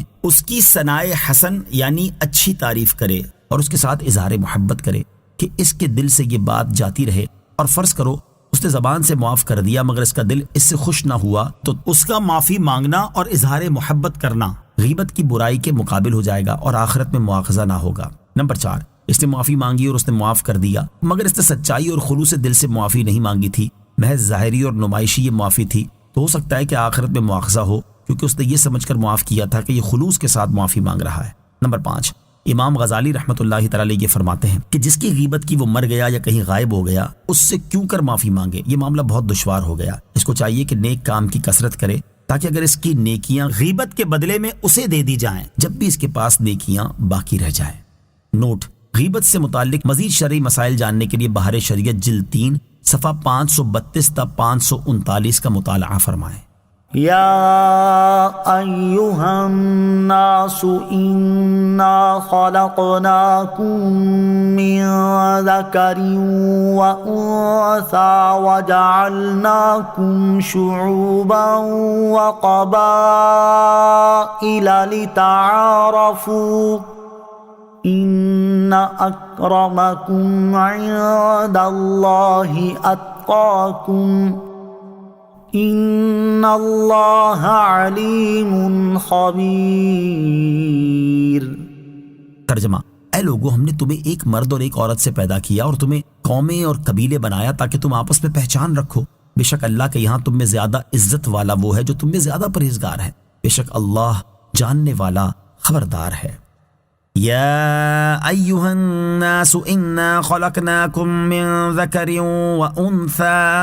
اے لوگو ہم نے تمہیں ایک مرد اور ایک عورت سے پیدا کیا، اور ارشاد فرمایا اے لوگو ہم نے تمہیں ایک مرد حضرت آدم علیہ السلام اور ایک عورت حضرت حوا رضی اللہ تعالی عنہا سے پیدا کیا، اور جب نسب کے اس انتہائی درجے پر جا کر تم سب کے سب مل جاتے ہو تو نسب میں ایک دوسرے پر فخر اور بڑائی کا اظہار کرنے کی کوئی وجہ نہیں، سب برابر ہو اور ایک جد اعلیٰ کی اولاد ہو، اس لیے نسب کی وجہ سے ایک دوسرے پر فخر کا اظہار نہ کرو۔ اور ہم نے تمہیں مختلف قومیں، قبیلے اور خاندان بنایا تاکہ تم آپس میں ایک دوسرے کی پہچان رکھو اور ایک شخص دوسرے کا نسب جانے، اور اس طرح کوئی اپنے باپ دادا کے سوا دوسرے کی طرف اپنے آپ کو منسوب نہ کرے، نہ یہ کہ اپنے نسب پر فخر کرنے لگ جائے اور دوسروں کی تحقیر کرنا شروع کر دے۔ یاد رہے کہ دنیا میں وہ امور اگرچہ کثیر ہیں کہ جن کی وجہ سے فخر و تکبر کیا جاتا ہے، لیکن نسب ان میں سب سے بڑا امر ہے، کیونکہ مال، حسن اور بزرگی کی وجہ سے کیا جانے والا تکبر ہمیشہ نہیں رہتا، بلکہ ان چیزوں کے ختم ہونے پر تکبر بھی ختم ہو جاتا ہے، جبکہ نسب کی وجہ سے کیا جانے والا تکبر ختم نہیں ہوتا، اس لیے یہاں بطور خاص اسے ذکر کیا گیا۔ نسب کے ذریعے فخر و تکبر کرنے کی مذمت۔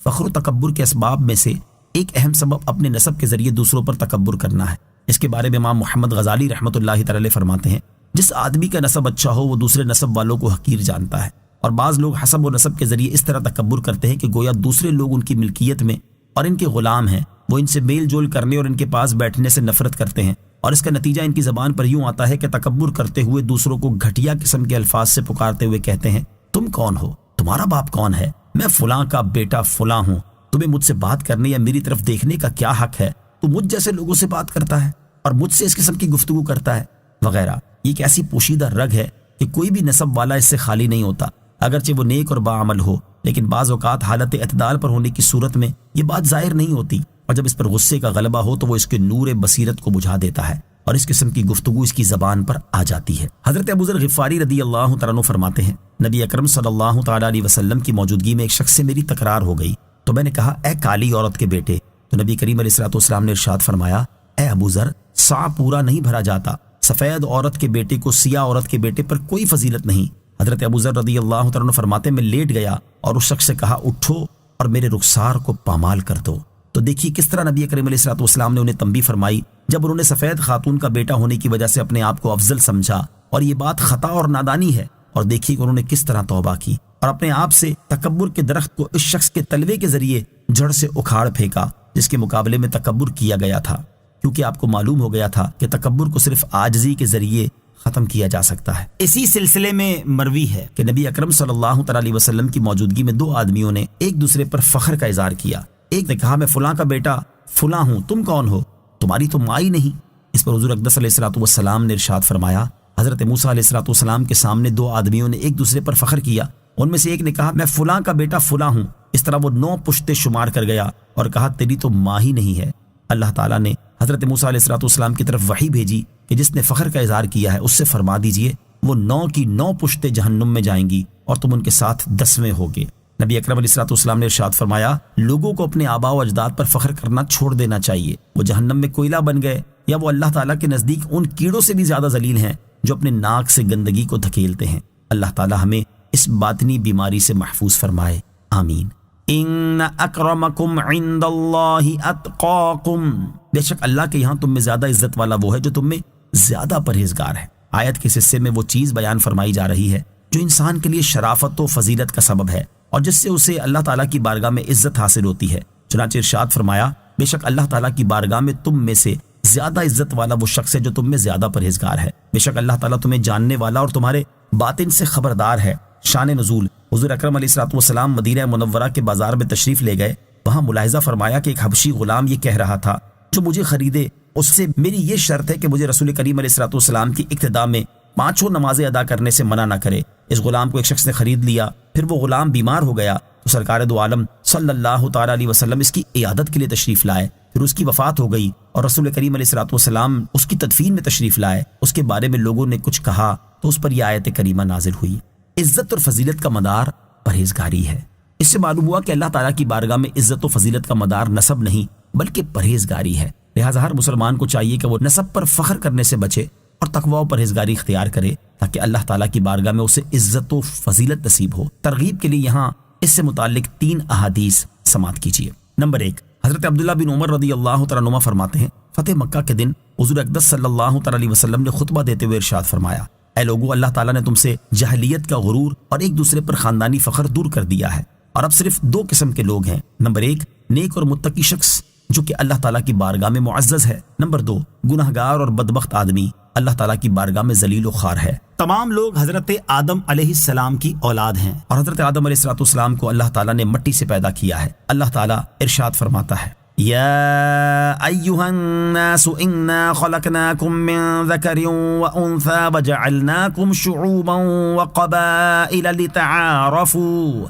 ان اکرمکم عند اللہ اتقاکم ان اللہ علیم خبیر۔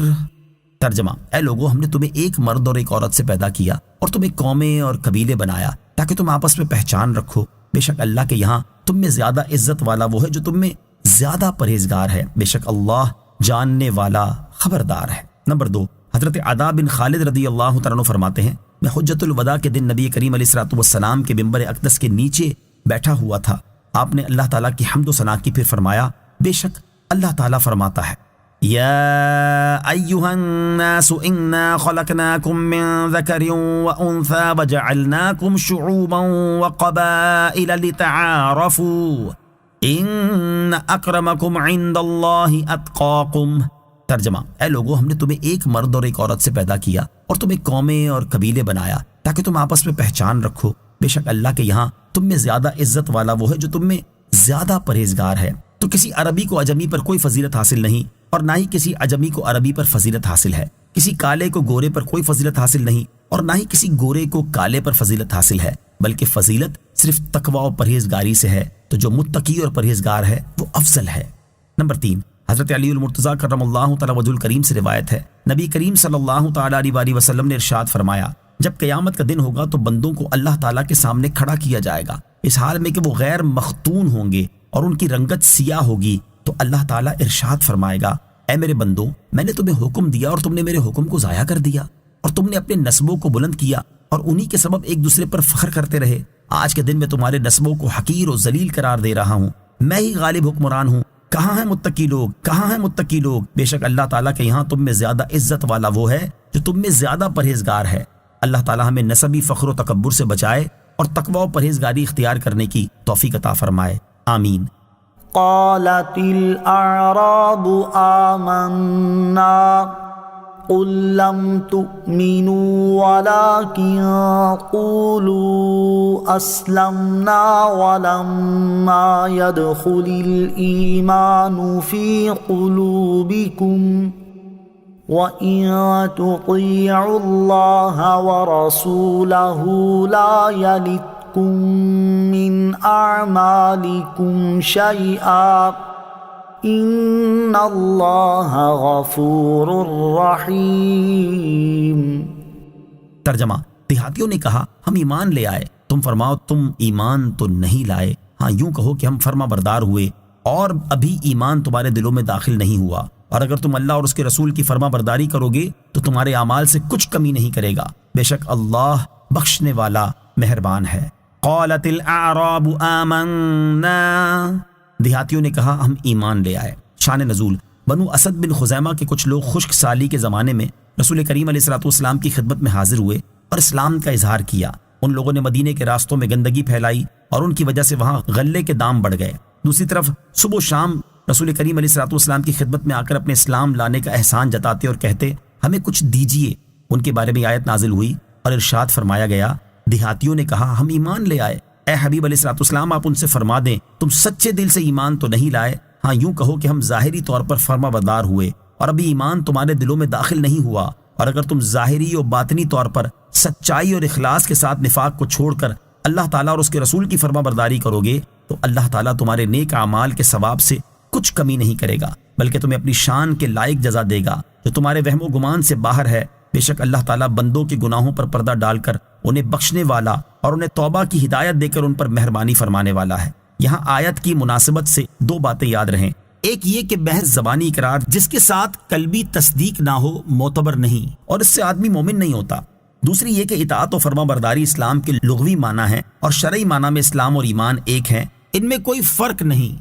انما المؤمنون الذين آمنوا بالله ورسوله ثم لم يرتابوا وجاهدوا بأموالهم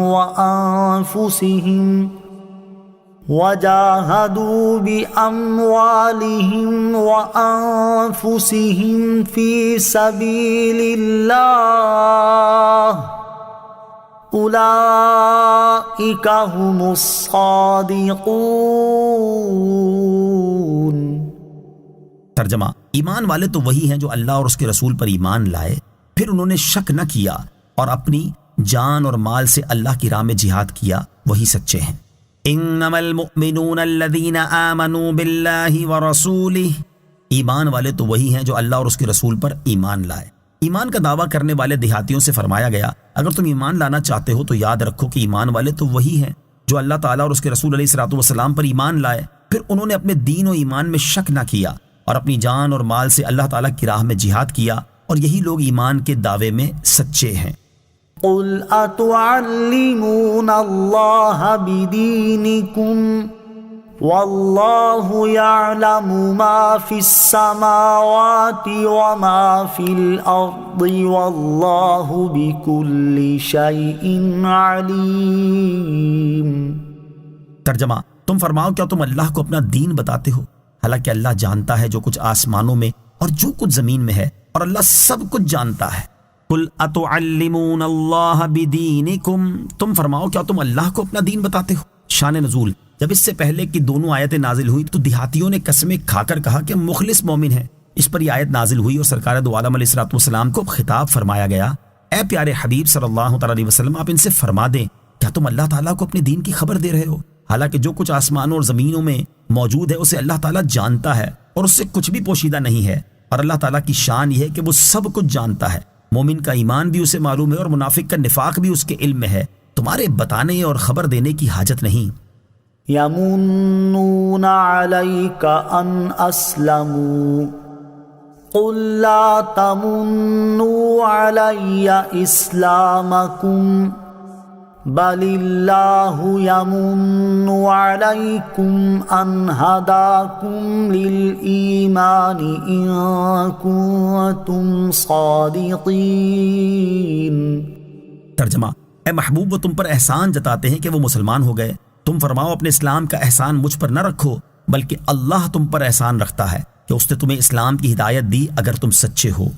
یمنون علیک ان اسلموا، اے محبوب وہ تم پر احسان جتاتے ہیں کہ وہ مسلمان ہو گئے۔ ارشاد فرمایا کہ اے محبوب علیہ الصلوۃ والسلام، یہ لوگ آپ پر احسان جتاتے ہیں کہ مسلمان ہو گئے ہیں تو آپ ان کی یہ غلط فہمی دور کر دیں اور انہیں یہ بتا دیں کہ تم نے اسلام لا کر مجھ پر کوئی احسان نہیں کیا بلکہ اللہ عز و جل نے تم پر احسان کیا کہ تم کو ایمان کی دولت دے دی، ورنہ کافر مرتے تو جہنم میں جاتے اور ہمیشہ کے لیے عذاب کے حقدار ٹھہرتے۔ مخلوق میں سے کسی کا حضور اقدس علیہ الصلوۃ والسلام پر احسان نہیں، اس سے معلوم ہوا کہ کسی مخلوق کا حضور پرنور علیہ الصلوۃ والسلام پر احسان نہیں بلکہ سب پر حضور اکرم علیہ الصلوۃ والسلام کا احسان ہے کہ ہمیں جو نعمتیں ملی وہ حضور پرنور علیہ الصلوۃ والسلام کے طفیل ہی ملی۔ اگر تمام جہان کافر ہو جائے تو حضور اقدس صلی اللہ علیہ وسلم کا کچھ نہیں بگڑتا، اور اگر تمام دنیا مومن و متقی ہو جائے تو حضور اقدس صلی اللہ علیہ وسلم پر کچھ احسان نہیں۔ اگر ہم سورج سے نور لے لیں تو ہمارا احسان سورج پر نہیں بلکہ اس کا ہم پر احسان ہے۔